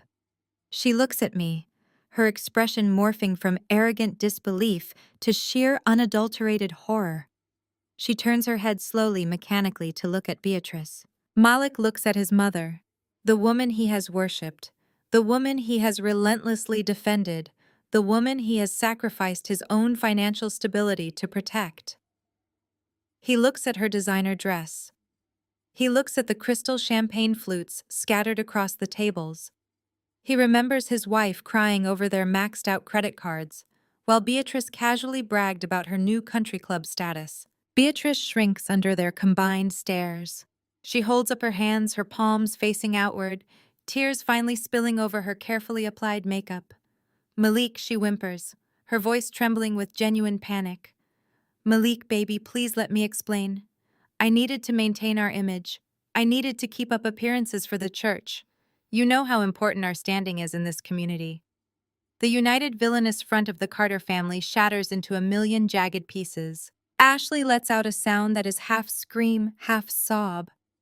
It is the sound of a woman realizing she has been completely conned by the person she sought to impress the most. You stole from us! Ashley shrieks, her voice echoing violently across the estate. You absolute parasite! We have been eating cheap pasta and avoiding our own utility bills to send you money, and you have been using it to buy silk dresses and golf memberships. She lunges forward, looking as though she is going to physically attack the older woman. Malik grabs her by the waist, hauling her backward, but his own face is a mask of pure, devastated fury. He stares at Beatrice, as if he is looking at a complete stranger. Mom, Malik says, his voice breaking with profound betrayal. We gave you everything we had. We thought you were losing the house. You never had a house to lose. Ashley screams, struggling against her husband's grip, pointing a trembling finger at the matriarch. Chloe owns the house. Chloe pays the taxes. You have been stealing our money to play dress-up while treating Chloe like the hired help. The church ladies are practically vibrating in their seats. This is no longer a simple family dispute. This is the total, spectacular destruction of Beatrice Carter's entire existence. The illusion of her wealth, her grace, and her Christian morality has been completely eradicated, replaced by the ugly, undeniable reality of a common thief. The manicured lawn has transformed into a war zone. Ashley is practically foaming at the mouth, her perfectly styled hair falling into her face as she screams at Beatrice. Malik is standing completely rigid, his fists clenched at his sides, staring at the mother he once idolized as if she is a venomous snake. Beatrice is weeping loudly, her hands fluttering in the air, offering a pathetic stream of broken excuses about maintaining the family image and the rising costs of country club dues. The church ladies are murmuring furiously among themselves, their afternoon tea completely forgotten in the face of this glorious, unmitigated disaster. And in the center of it all stands Jamal. He is watching the absolute destruction of his world. His mother is being exposed as a common thief. His brother is looking at him with pure, unadulterated loathing. The illusion of his immense wealth, his towering intellect, and his unassailable masculinity has been ripped away, leaving nothing but a sweating, desperate fraud in a designer shirt. He turns his head slowly, his eyes locking onto me. I am standing perfectly still, watching the chaos unfold with cold, detached precision. During the screaming match, Leo had begun to fuss in his stroller. I had quietly unbuckled him and pulled him against my chest, bouncing him gently to soothe him. My son rests his heavy head against my shoulder, completely oblivious to the monumental collapse of his father's legacy happening just a few feet away. Jamal stares at me, his chest heaving. He cannot argue with the Fulton County tax ledger. He cannot debate the legality of my corporate holding company. He cannot undo the fact that his sister-in-law just caught his mother stealing tens of thousands of dollars to fund a fake lifestyle. Every single intellectual and financial avenue of defense has been sealed shut. But toxic, fragile men do not concede defeat when cornered.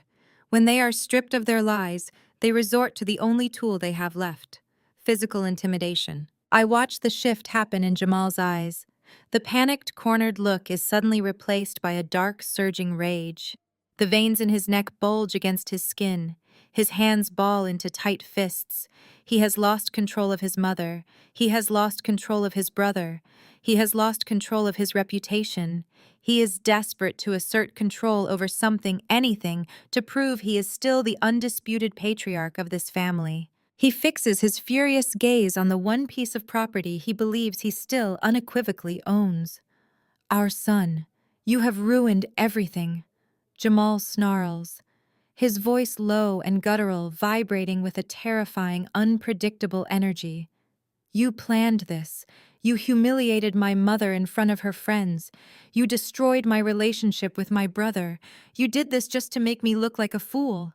You accomplished that entirely on your own, Jamal. I state, my voice devoid of any emotion. I simply brought the receipts. He takes a hard, aggressive step toward me. His face is flushed and ugly mottled red. "Shut up!" he roars, dropping the final shred of his polished corporate persona. "You are my wife. You do not speak to me like that. You do not stand there and look at me like I am nothing. Give me my son." He does not wait for my response. He lunges forward, closing the distance between us with a sudden violent burst of speed. His hands reach out, his fingers spread wide, aiming directly for Leo. He intends to physically rip the baby from my arms, to strip away my maternal protection, and use our child as a physical shield to reassert his dominance over me. He never even makes it within an arm's length. My father does not yell. He does not issue a warning. He simply moves. Warren intercepts Jamal's trajectory with the breathtaking lethal speed of a seasoned military veteran. It is a seamless, fluid motion born of years of tactical training. My father steps sharply between us, his massive frame completely blocking Jamal's path. Before Jamal can even register the obstacle, Warren's left hand shoots out and grips the front collar of Jamal's expensive polo shirt, twisting the fabric tightly against his windpipe. Simultaneously, Warren's right hand drops down, grabbing the thick leather of Jamal's belt right at the buckle. With a single powerful heave, Warren lifts Jamal entirely off the ground. The sheer mechanics of the maneuver freeze the entire lawn. Ashley stops screaming mid-sentence. Beatrice chokes on a sob. Malik's eyes widen in absolute shock. The church ladies gasp a chorus of horrified intakes of breath. Jamal's expensive loafers dangle a full 3 inches above the manicured grass. His hands fly up, desperately clawing at Warren's thick, muscular wrist, trying to relieve the intense pressure against his throat. His eyes bulge in pure, unadulterated panic. He is completely incapacitated, rendered entirely helpless in the span of 2 seconds. Warren holds him there, his arm extended, seemingly completely unaffected by the weight of a grown man. My father's face is a mask of terrifying stone-cold fury. He does not blink. He does not shout. He leans in slightly, bringing his face inches from Jamal's sweating, terrified features. "If you breathe in my daughter's direction again," Warren states, his voice, a low rumbling baritone that carries a promise of absolute destruction, "I will break you in half." He holds Jamal suspended for one more agonizing second, letting the reality of the threat sink deep into the coward's bones. Then Warren opens his hands. Jamal drops to the grass like a sack of dead weight. He hits the ground hard, scrambling backward on his hands and knees, coughing violently and gasping for air.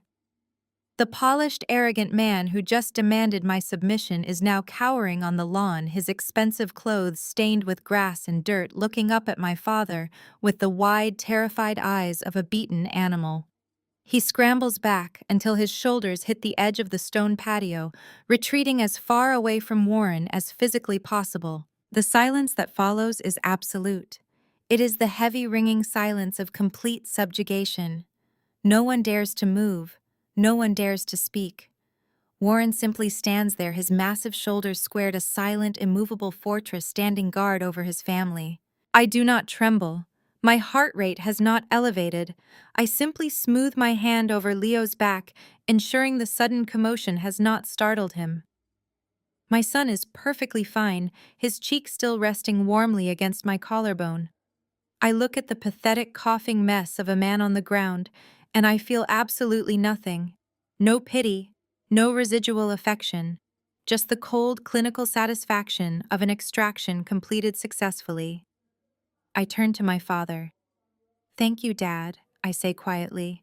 Warren's terrifying demeanor vanishes the instant he looks at me.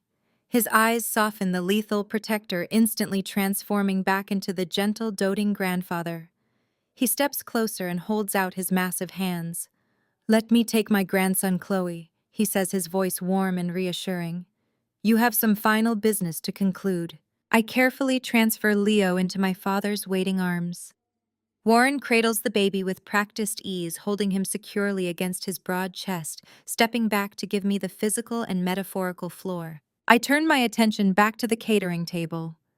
The deed of trust still sits there, the undeniable proof of my ownership and Jamal's massive deception. I walk calmly back to my diaper bag. I reach into the main compartment one last time. My fingers brush past the extra pacifiers, and the burp cloths finding exactly what I'm looking for. I pull out two final distinct manila envelopes. They are slightly thinner than the first, but they carry 10 times the destructive weight. I hold them up, the afternoon sun catching the crisp white labels printed meticulously on the front. I look at Beatrice, who is clutching her chest, weeping silently, as Malik refuses to even look in her direction. Then I look at Jamal, who is still sitting on the grass, massaging his throat, watching me with a mixture of dread and paralyzing fear. You thought the deed to the house was the extent of my audit? I say, my voice ringing across the silent yard, crisp and unwavering. You both assumed that because I played the quiet, agreeable wife, I was blind to the intricate web of financial fraud you were spinning right under my nose. But I am an expert in supply chain logistics.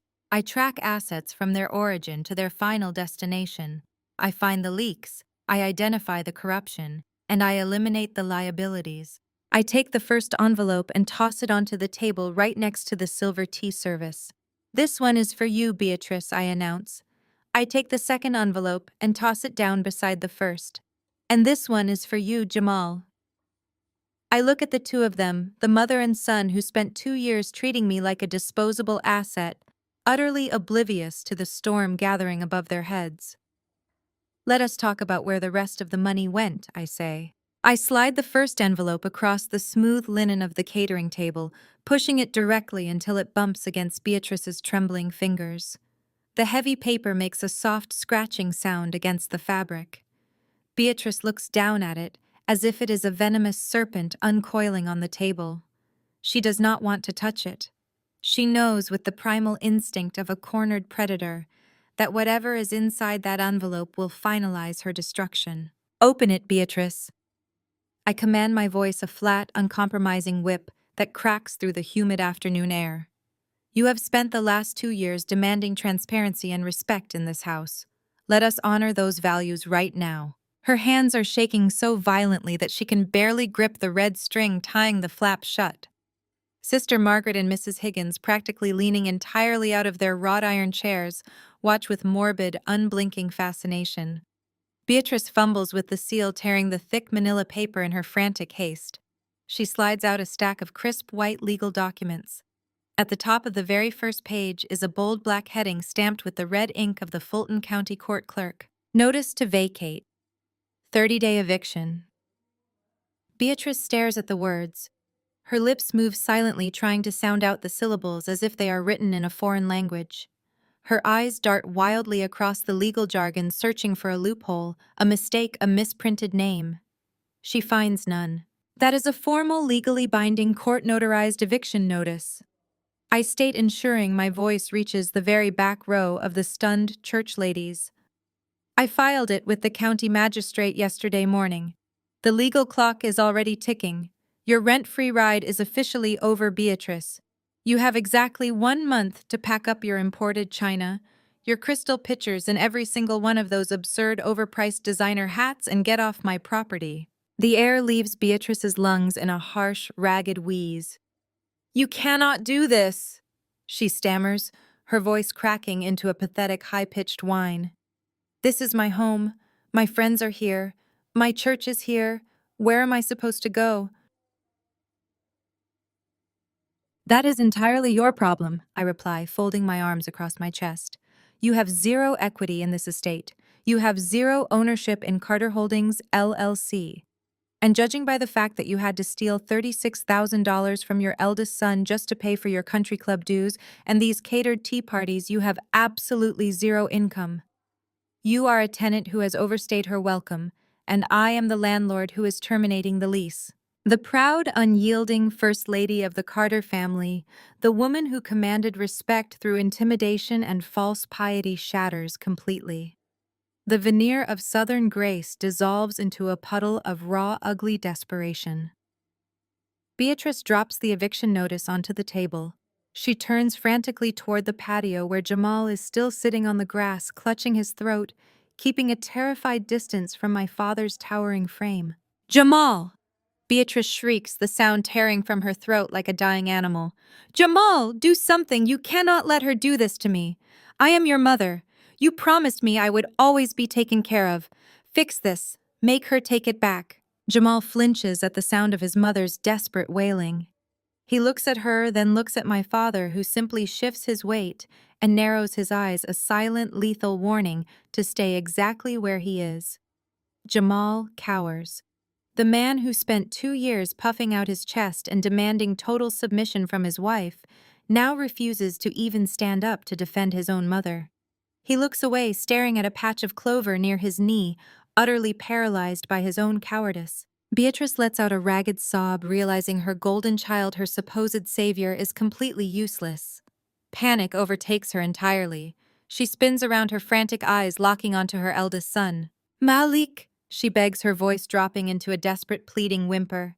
She takes a stumbling step toward him, holding out her shaking hands. "Malik, you have to help me. You have to step up. You are the eldest. You have to take me in. Ashley, please, you have that beautiful guest room. I can stay with you. Just until I get back on my feet. Just until we sort this out." Malik does not reach out to catch his mother. He does not offer a comforting word.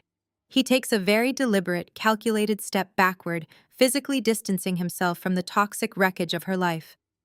Ashley steps right up beside him, her face a mask of absolute unforgiving rage. She looks at Beatrice not as a mother-in-law, but as a parasite who nearly drained them dry. "Are you completely out of your mind?" Ashley snaps, her voice razor-sharp and dripping with contempt. "Take you in, let you sleep in our guest room, after you looked me in the eye every single month and happily accepted our hard-earned money under the guise of saving the family estate." "Ashley, please, it was a mistake," Beatrice sobs, fresh tears cutting tracks through her heavy foundation. "I was trying to protect the family name. I did not want people to think we had fallen on hard times." "You did not care about the family name, Beatrice." Malik interrupts, his voice low and vibrating with a fury so deep it makes his jaw tremble. He looks at his mother with a devastating mixture of heartbreak and absolute disgust. "You cared about your image. You cared about sitting at these stupid linen-draped tables and acting like you were better than everyone else. Ashley and I delayed starting a family. We drove cars with failing transmissions. We ate cheap meals and clipped coupons because we thought you were going to be thrown out on the street. We gave you everything we had." Malik points a shaking finger at the scattered documents on the catering table. "And the whole time Chloe was paying the bills. Chloe saved this house. You took our money and you went shopping. You stole from your own son to buy champagne and silk dresses." "Malik, I am your mother," Beatrice wails, grasping blindly at her pearl necklace as if it might somehow save her. "Not anymore." Malik states, his voice carrying an icy, irrevocable finality. "Do not call me. Do not show up at my house. Do not ever ask my wife for another dime. You are entirely on your own." He turns his back on her completely. Ashley shoots one last venomous glare at the weeping matriarch before turning and marching away across the lawn, Malik following close behind. They do not look back. They abandon the sinking ship, leaving Beatrice entirely isolated in the center of the wreckage she created. Beatrice collapses. Her knees buckle and she sinks into one of the wrought iron chairs, burying her face in her hands, sobbing uncontrollably. The church ladies surrounding her exchange horrified, scandalous whispers, already drafting the brutal gossip they will spread through the congregation by Sunday morning. Beatrice's social standing is not just damaged, it has been atomized. The total destruction of the family alliance forces Jamal into a state of sheer blind panic. He realizes that his mother is ruined, his brother has cut ties, and he is entirely exposed. He has no money, he has no leverage. He is nothing but a fraud sitting on the grass. Jamal slowly pushes himself up from the ground. He keeps a very wide, cautious berth around my father, his eyes darting nervously toward Warren's massive fists. He walks a wide arc until he is standing on the opposite side of the catering table, putting the wood and linen between himself and my father. He looks at Beatrice weeping in the chair, and then he looks at me. His arrogant mask is gone, replaced by a pathetic, cloying desperation. He decides to play the only card he thinks he has left. He attempts to invoke the sanctity of the vows he spent 2 years disrespecting. "Chloe, please." Jamal begs, his voice cracking, dripping with a sickening manufactured sweetness. He places his hands flat on the table, leaning forward with pleading eyes. You cannot do this. You are upset, and I understand that. I was wrong to lie to Malik. I was wrong not to correct my mother. I will admit that. I am a man, and I am admitting my faults. He attempts a weak, placating smile, trying to summon the charm that originally drew me in. It fails miserably. But you cannot evict my mother, Chloe. Jamal continues, his voice pitching higher in his desperate attempt to regain control. You cannot throw her out on the street. We are a family. We are husband and wife. We stood before a preacher and made vows, for better or for worse. This is just a bump in the road. We are a team, Chloe. You cannot just tear our lives apart because you are angry. He reaches across the table, trying to cover my hand with his own. I pull my hand back instantly, looking at his outstretched fingers as if they are covered in a lethal pathogen. I stare at the man who allowed his family to treat me like a worthless servant. I stare at the man who took credit for my money, who belittled my career, and who tried to snatch my son from my arms just to prove his dominance. He is trying to use our marriage as a shield to protect himself from the fallout of his own spectacular failures. We are not a team, Jamal, I say, my voice dropping to a whisper so cold it could freeze water. We are a corporate liability. I do not raise my voice. I do not show an ounce of the fury raging in my chest. I simply maintain my unrelenting, icy composure as I pick up the second manila envelope from the table. It is significantly thinner than the eviction notice, but the legal weight it carries is absolute. I slide the envelope across the linen. It stops exactly where his hand is resting on the table. Jamal stares down at the pristine white label. He swallows hard, his Adam's apple bobbing nervously against his throat. What is this? Jamal whispers, his voice trembling with a renewed wave of terror. You wanted to talk about our marriage? I say smoothly, stepping back from the table and crossing my arms over my chest. So let us talk about it. Jamal stares at the thin manila envelope resting against his knuckles. He does not want to touch it. He does not want to open it. He has just watched his mother's entire social empire burn to the ground, and he knows with the primal, terrifying instinct of a cornered animal that every time I produce a piece of paper today, his reality fractures beyond repair. He sits on the grass, his expensive designer pants stained with dirt from where my father dropped him. His chest is heaving. He looks up at me, his eyes pleading silently, begging me to stop, to maintain the illusion of our perfect marriage just a little bit longer. I simply gesture toward the envelope with a slight tilt of my head. With trembling, uncoordinated fingers, Jamal tears the flap. He pulls out the thick premium legal paper. He stares at the bold black text printed across the top of the very first page. I know exactly what it says. In the Superior Court of Fulton County, petition for dissolution of marriage. Jamal's eyes dart wildly down the page, scanning the legal jargon, the division of assets, the request for absolute, unmitigated, full custody of our son. Then his eyes lock onto the bottom of the final page. He sees my signature executed in crisp blue ink, situated right next to the raised, embossed seal of a state notary. He looks at the date printed beside my name. He reads it once. He blinks, shaking his head, and reads it again. Tuesday. Jamal croaks, his voice cracking, sounding like a confused, frightened child. He looks up at me, his brow furrowed in desperate confusion. You signed this on Tuesday, that was 4 days ago. He looks around the lawn, his mind scrambling to construct a narrative that paints him as the victim. He points a shaking finger at the legal documents in his lap. You had these drawn up before today. Jamal stammers, his voice growing louder, thick with manufactured outrage. He looks at his brother, then at the church ladies desperately trying to rally sympathy. You planned this. You filed for divorce before Ashley even took your car this morning. You have been plotting behind my back while pretending everything was perfectly fine. You are crazy, Chloe. You are completely unstable. He is trying to gaslight me in front of 50 people. He is trying to use the timeline of the divorce papers to prove that I am a cold, calculating villain executing an unprovoked attack on his family. I do not raise my voice. I do not let a single ounce of emotion bleed into my expression. I am a director of supply chain logistics, Jamal. I state my words, cutting through his frantic shouting with surgical precision.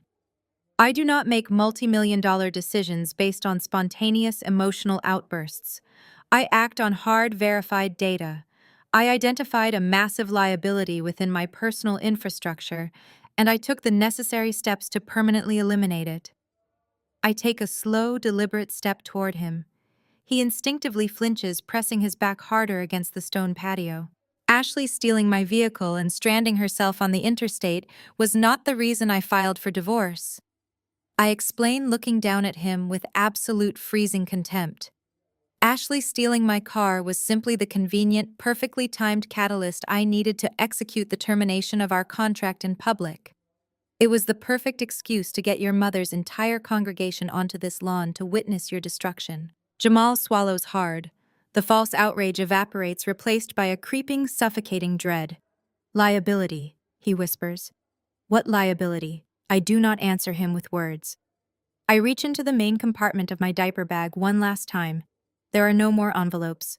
There are no more sealed files. There is only raw, unfiltered, high-definition proof.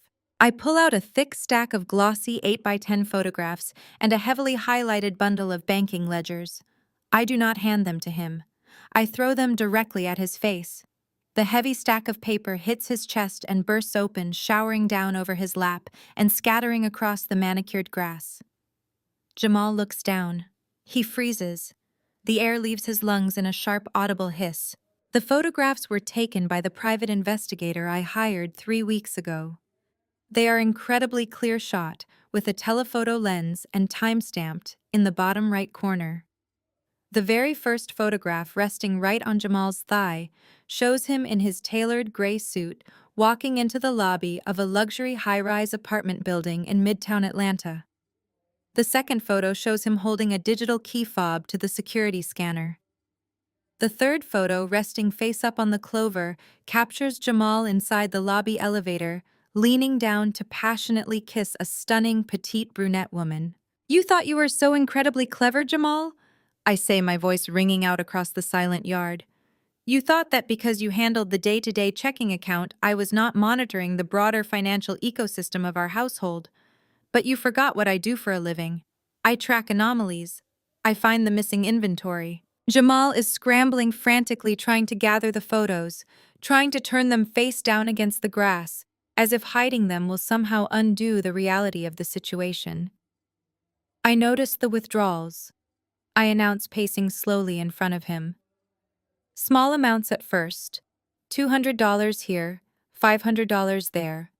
Always pulled from ATMs near the Midtown Business District. I tracked the routing numbers on your personal credit cards. I audited your life. Malik steps forward, completely ignoring his weeping mother in the chair behind him. He looks down at the bank statements scattered on the grass. His eyes lock onto the bright yellow highlight marker I used to illuminate specific, undeniable transactions. "While you were sitting in Malik's living room," I say, directing my words to the entire crowd, but keeping my eyes locked on Jamal, "drinking his bourbon and crying about your failing consulting firm, while you were taking credit for my money to play the hero, while you were letting your mother steal $36,000 from your brother to pay for country club dues, you were funneling $3,000 a month into a private account." Malik lets out a sound of pure, violent disbelief. He realizes that while he and his wife were starving themselves to save the family estate, his brother was living a lavish, funded double life. "Rent contribution." I read aloud, quoting the memo lines from the bank statements on the grass. "Utilities, fine dining. You have been entirely funding a luxury apartment on Peachtree Street for the last 8 months. You cried poverty to your family, you let me pay the mortgage on this estate, and you used your remaining credit lines to play sugar daddy to a mistress." Chloe, wait. It is not what it looks like. Jamal begs, his hands shaking, as he clutches a photograph of himself and the brunette. His voice is a desperate, pathetic whine.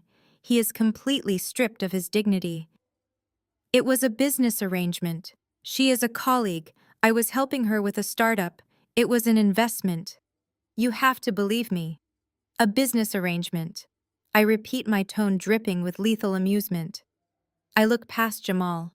I look directly at Ashley. Ashley is not looking at me. She is not looking at Jamal. She has stepped closer to the scattered pile of evidence on the lawn. Her eyes are locked onto a specific glossy photograph resting near Jamal's knee. It is a perfect, unobstructed shot of the brunette woman turning to unlock the door to the midtown apartment, smiling brightly over her shoulder at Jamal. I watch the process of recognition hit Ashley's brain. It is instantaneous and devastating. The angry, flushed red of her cheeks vanishes, replaced by a sickly, absolute white. Her hands begin to tremble violently. She raises one hand to her mouth, stifling a horrified gasp. Her eyes widen in pure, unadulterated shock. The betrayal she is experiencing right now eclipses the stolen property taxes. It eclipses the disabled car.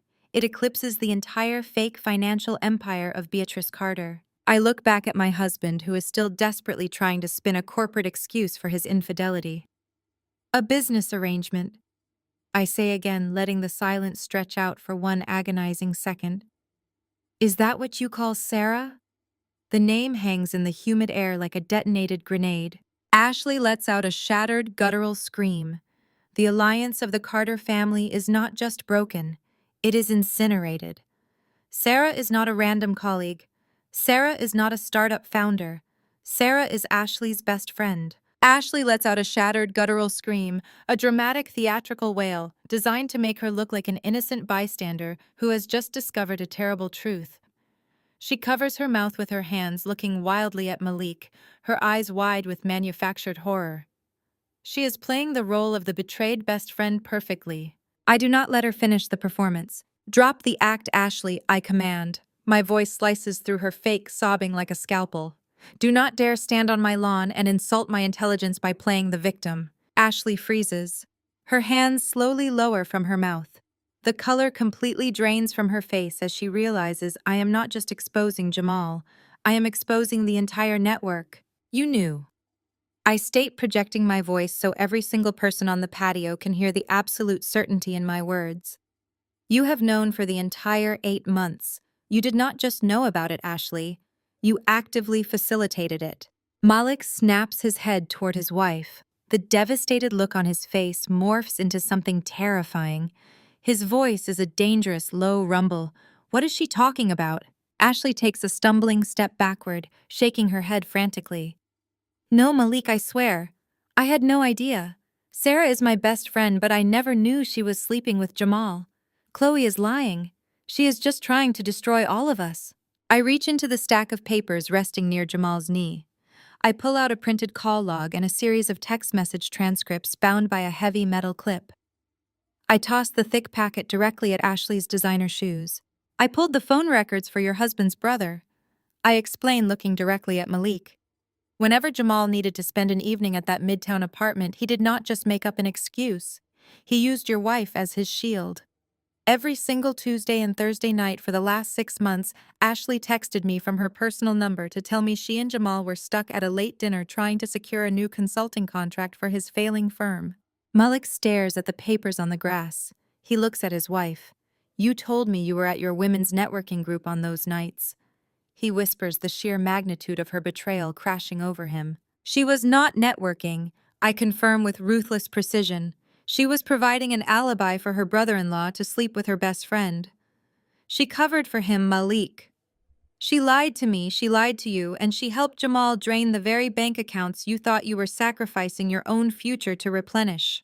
Ashley bursts into genuine tears, reaching for her husband's arm, but Malik recoils violently. He steps away from her as if her touch is physically burning him. His entire family is a syndicate of liars, and he is the only one who is stupid enough to believe their facade. I do not give them time to process the destruction of their marriage. I turn my attention to the true architect of this nightmare. I look at Beatrice.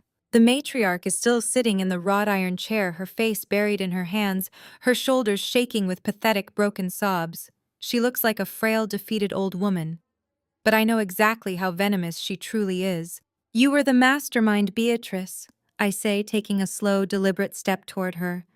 Ashley was just a willing pawn, but you orchestrated the actual logistics. You managed the cover-up. Beatrice shakes her head, refusing to look up.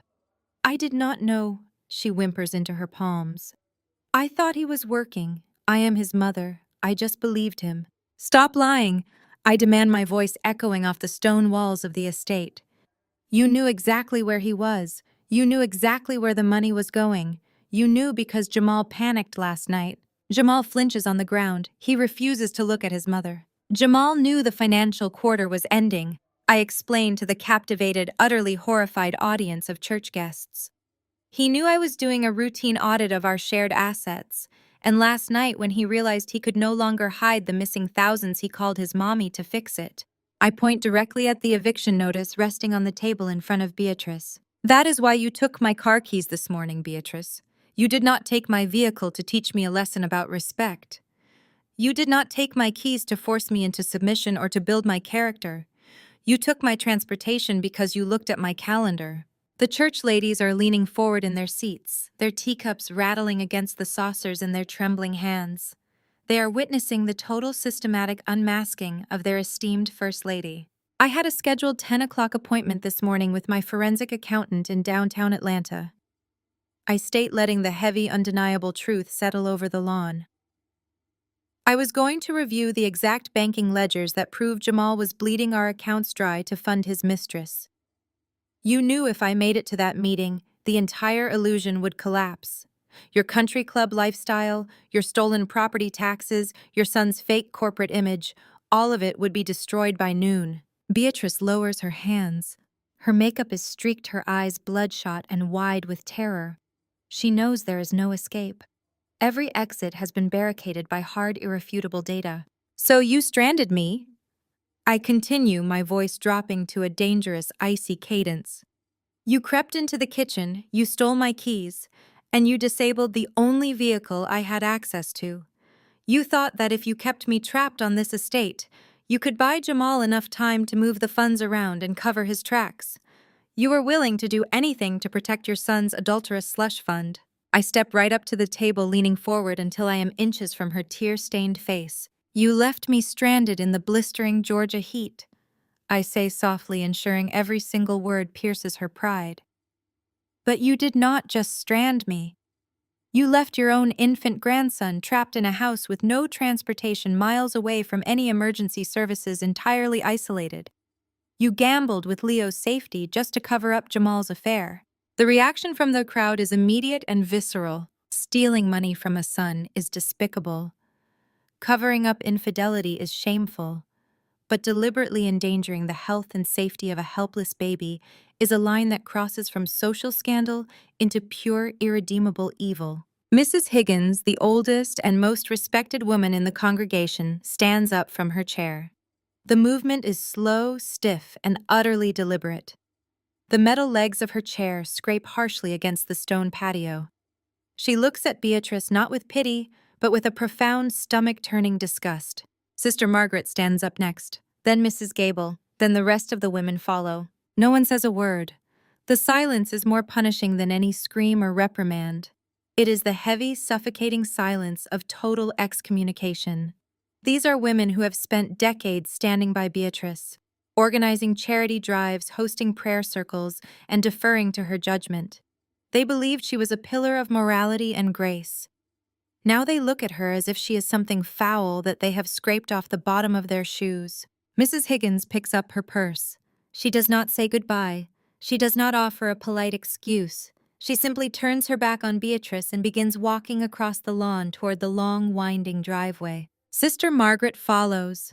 The entire congregation of women forms a silent, orderly procession, walking away from the catered sandwiches, the crystal pitchers of iced tea, and the shattered ruins of the Carter family. They march to their luxury cars in absolute punishing silence. Doors unlock with soft electronic chirps. Engines start. Tires crunch against the gravel. Beatrice watches them go.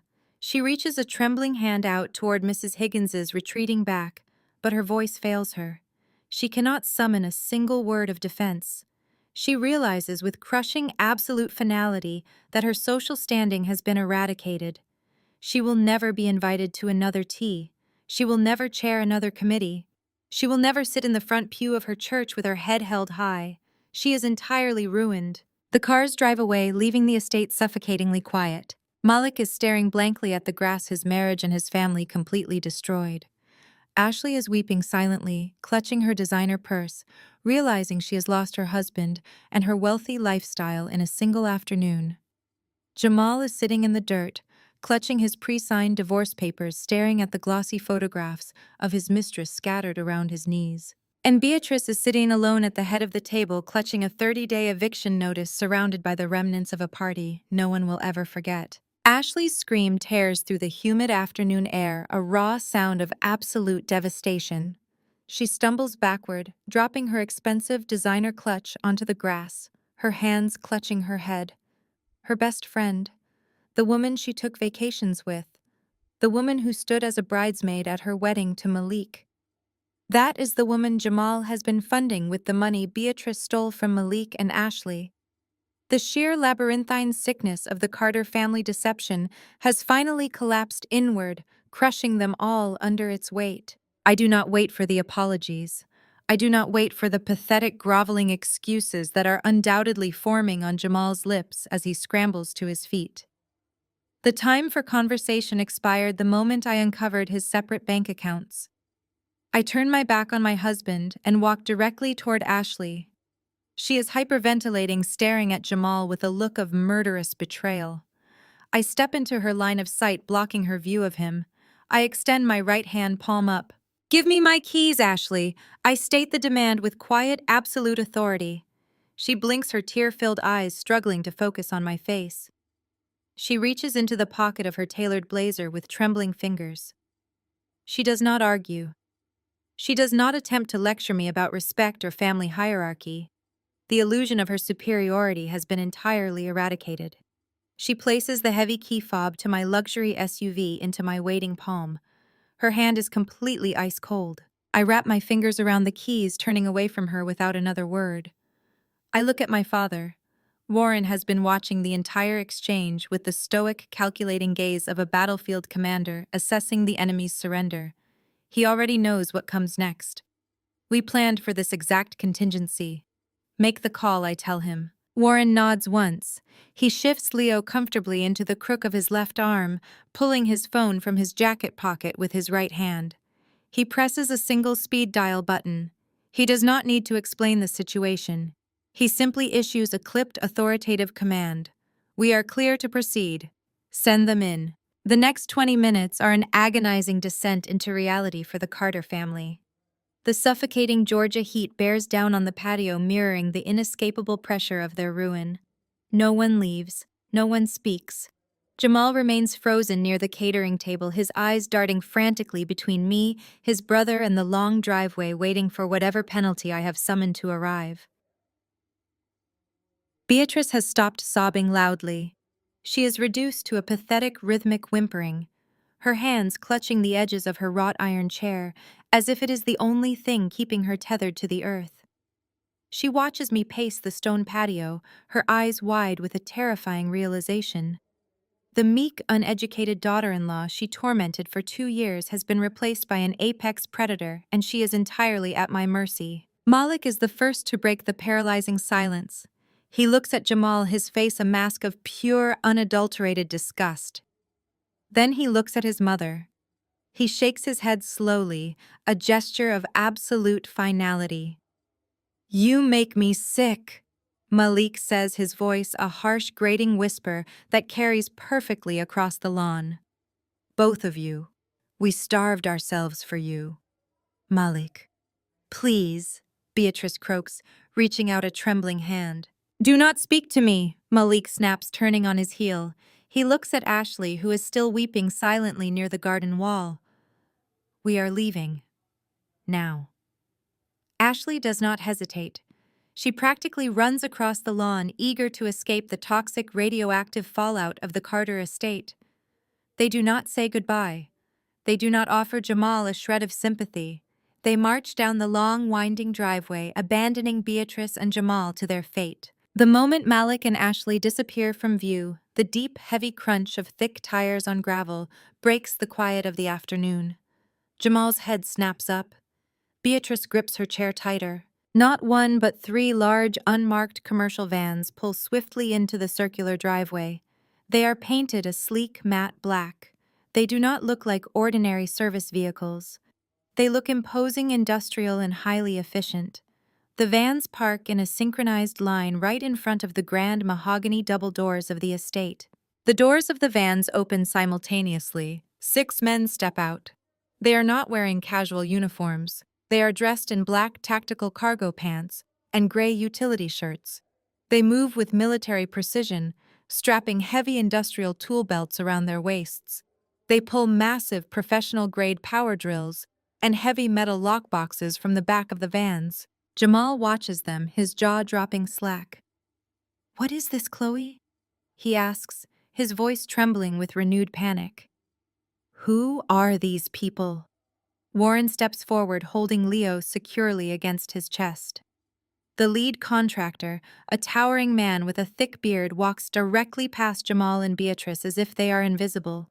He approaches my father and hands him a digital tablet. "Perimeter secure." Mr. Sterling, the contractor, states, his voice gruff and strictly professional. "We are ready to begin the swap." Warren signs the tablet with his finger and hands it back. "Do it." I walk toward the contractor, my eyes locked on Jamal. I want every single exterior entry point neutralized. I command, my voice ringing with cold corporate efficiency. The front mahogany doors, the rear patio French doors, the kitchen service entrance, the 3 garage bays. I want the deadbolts drilled out and replaced with commercial-grade high-security cylinders. Do it immediately. "Yes, ma'am," the contractor replies, signaling his men. The team scatters across the property. Within seconds, the deafening, high-pitched screech of heavy-duty power drills shatters the afternoon quiet.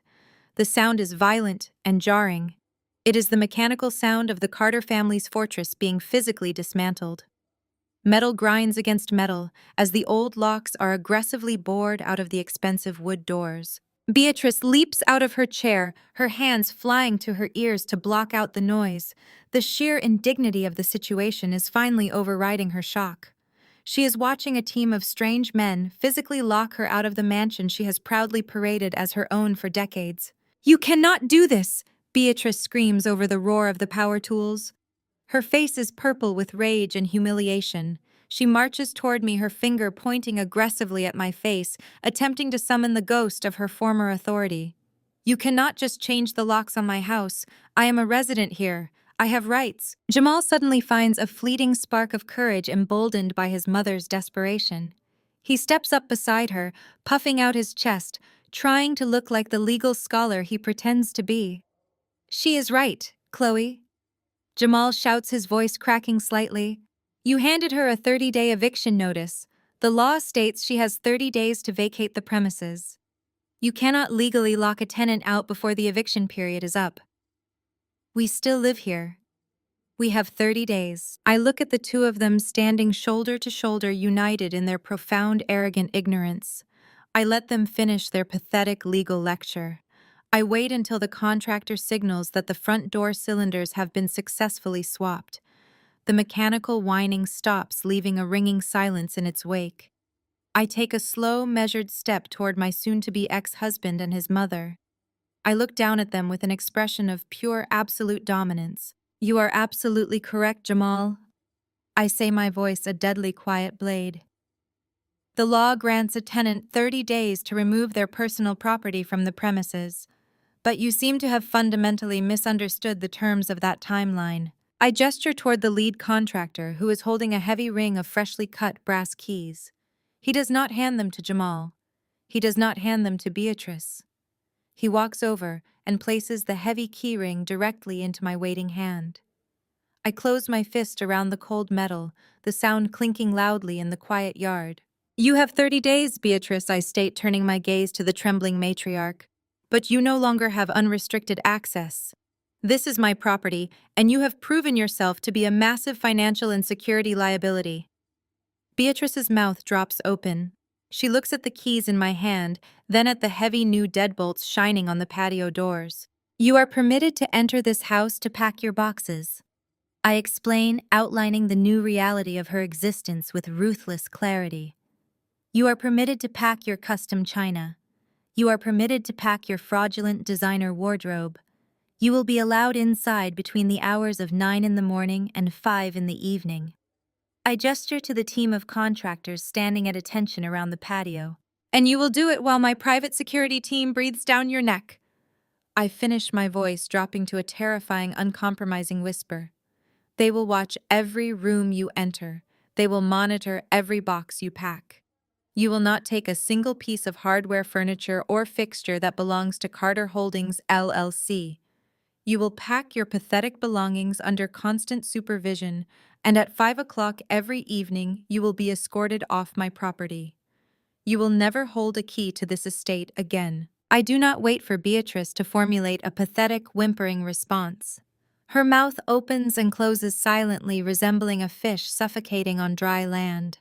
She is completely robbed of the haughty, tyrannical arrogance she has wielded like a heavy weapon for the entirety of our acquaintance. I turn my back on her. I turn my back on the mechanical, screeching symphony of my contractors aggressively securing my perimeter. My father is already moving. Warren Sterling does not waste time gloating over a defeated enemy. He secures his objective. He has Leo tucked safely in the crook of his left arm, shielding my infant son's face from the blistering Georgia sun and the highly toxic implosion of the Carter family. I walk across the manicured lawn toward my luxury SUV. The heavy leather-bound key fob sits solidly in my palm. It is a cold, hard, tangible reminder of the absolute control I have just reclaimed. Warren reaches the vehicle first. He opens the rear passenger door and gently settles Leo into his premium rear-facing car seat. He moves with practiced military efficiency, clicking the 5-point harness into place and adjusting the straps to ensure absolute safety. Leo is cooing softly, kicking his little legs entirely unbothered by the absolute destruction of his grandmother's fake empire occurring just yards away. My father closes the rear door with a solid, reassuring thud. He looks at me over the glossy roof of the SUV. There is no triumphant smirk on his face, no arrogant gloating. There is only the fierce, quiet pride of a parent who has just watched his daughter orchestrate a flawless, perfectly executed masterclass in self-preservation. He gives me a single sharp nod. I climb into the driver's seat.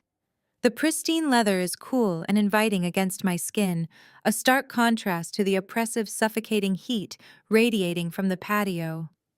I press the ignition button.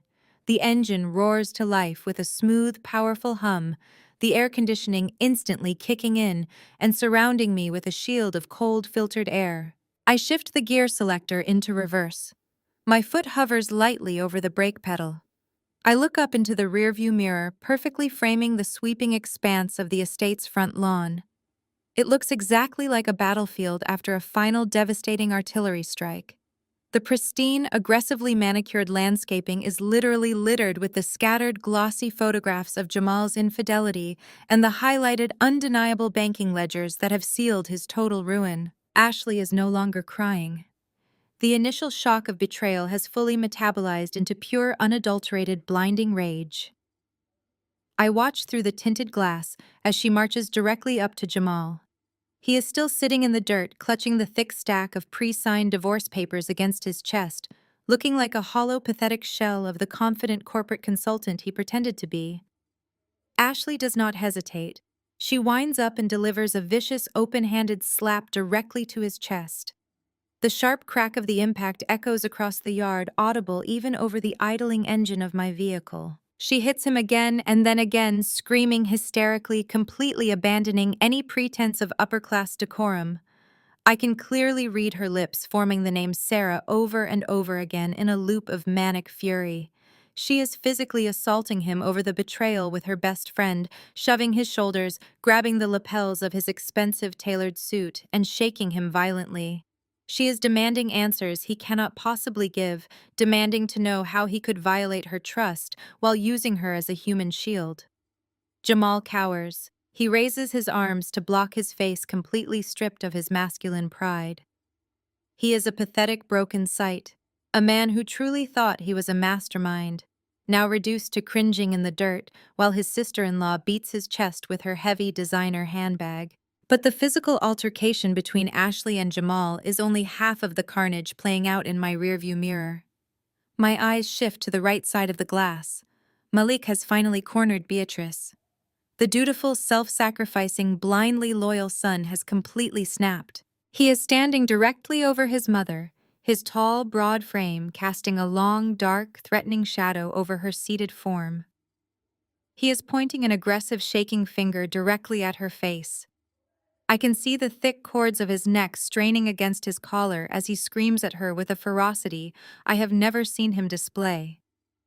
He is demanding answers about the $36,000.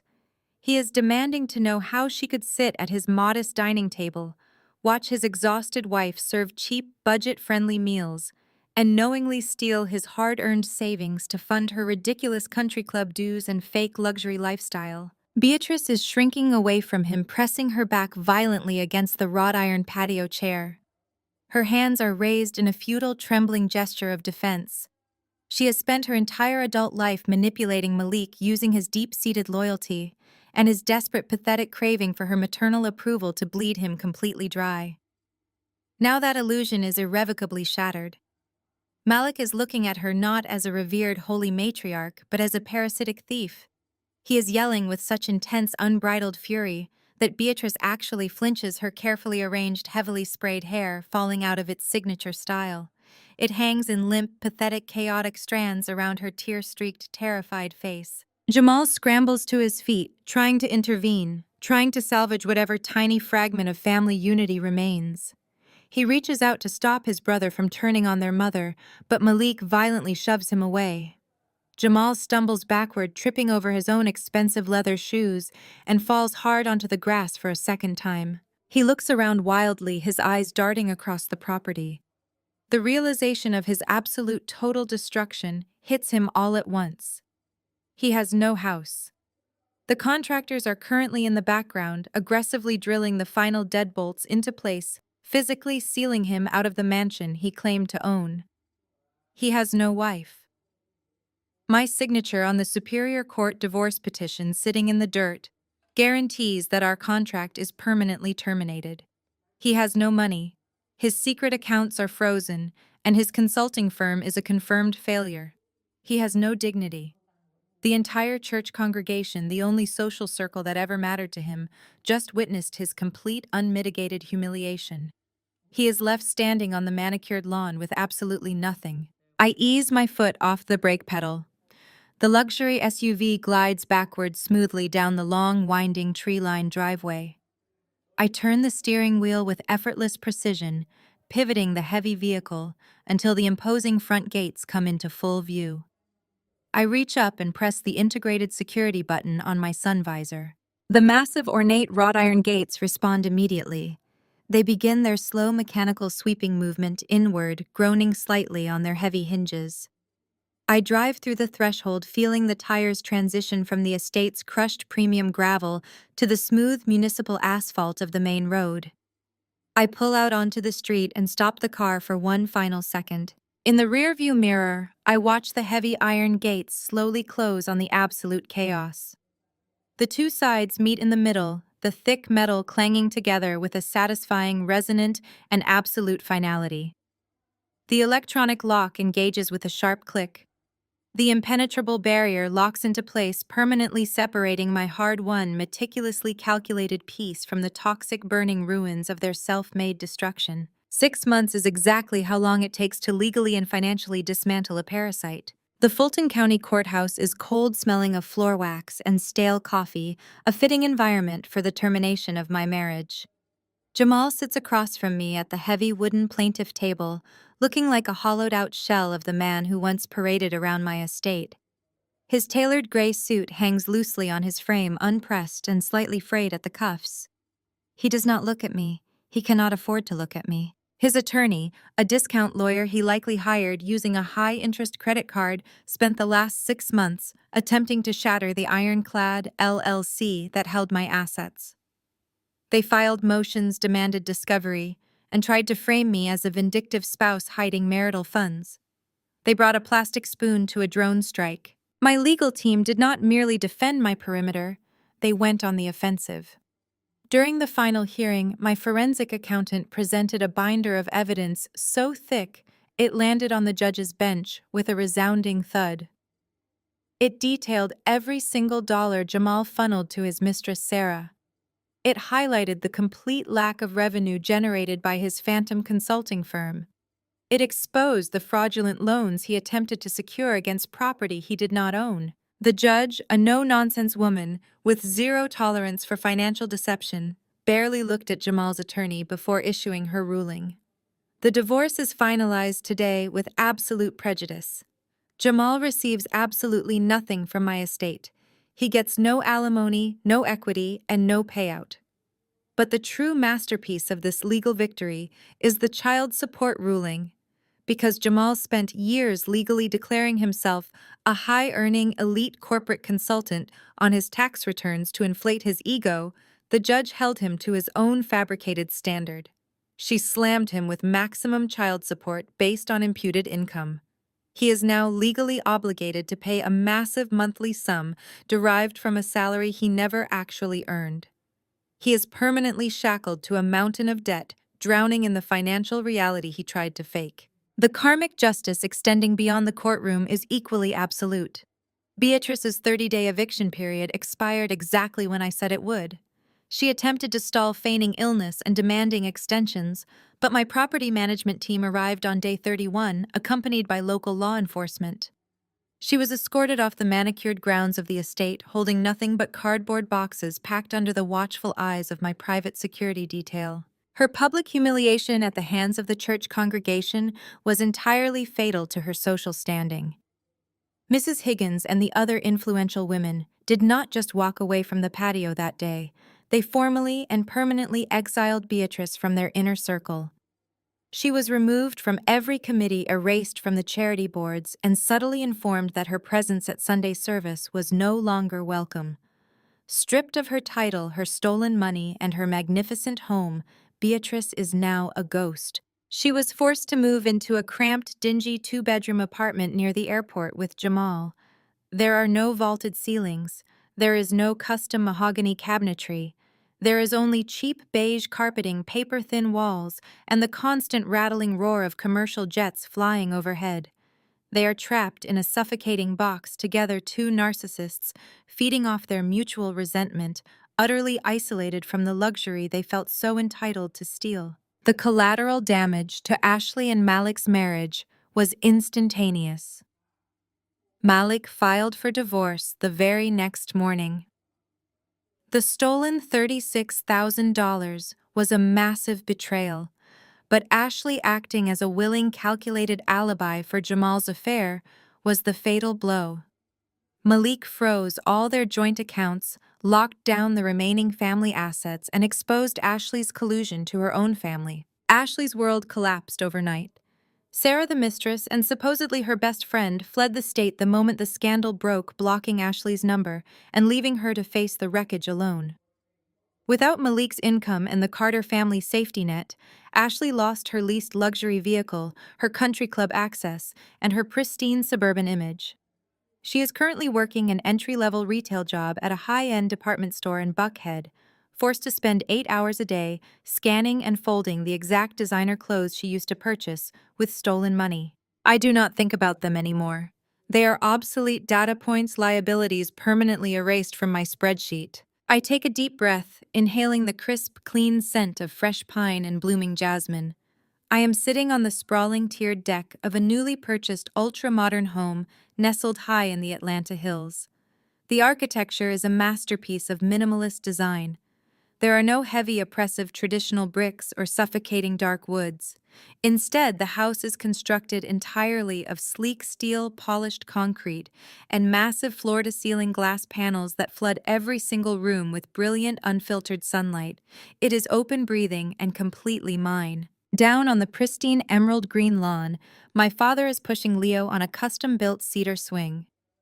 Warren Sterling is wearing a rare relaxed smile, his suit jacket discarded on a nearby chair. He pushes the swing gently, and Leo's bright, echoing laughter rings out across the yard. My son is thriving. He is surrounded by peace, safety, and absolute security, completely unaware of the toxic parasitic legacy he narrowly escaped. I lean back in my chair, resting my hand against the cool glass of my iced tea. My phone buzzes on the table beside me. It is an email from the executive board of my company. The supply chain crisis I resolved 6 months ago yielded record-breaking quarterly profits. The email is a formal confirmation of my promotion to Vice President of Global Logistics. My career is not just stable, it is soaring into the stratosphere. For 2 years, I compressed myself to fit into a space that was entirely too small. I dimmed my light so Jamal could pretend to shine. I tolerated disrespect to maintain a fragile, fabricated peace.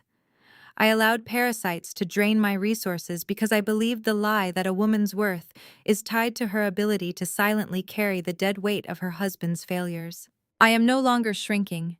I am expanding into every square inch of the empire I built with my own 2 hands. I look out over the sweeping, unobstructed view of the valley below, watching the wind ripple through the trees. The air is clear. The perimeter is secure. They thought taking my keys would stop me from moving forward. They didn't realize I owned the whole damn road. The most profound lesson to draw from this narrative is the absolute necessity of maintaining financial independence and refusing to ignore glaring red flags in relationships. When you discover deep betrayal, raw emotion is never your most effective weapon. Verified data, strategic planning, and unyielding boundaries are. Narcissistic individuals constantly rely on your silence, confusion, and willingness to preserve the peace to continue their exploitation. By quietly securing her assets and acting with surgical precision, the protagonist successfully dismantled a toxic ecosystem. True power lies in owning your reality and never shrinking yourself to fit someone else's completely false narrative. If you found this journey to empowerment inspiring, share your thoughts in the comments below and subscribe for more stories of ultimate vindication.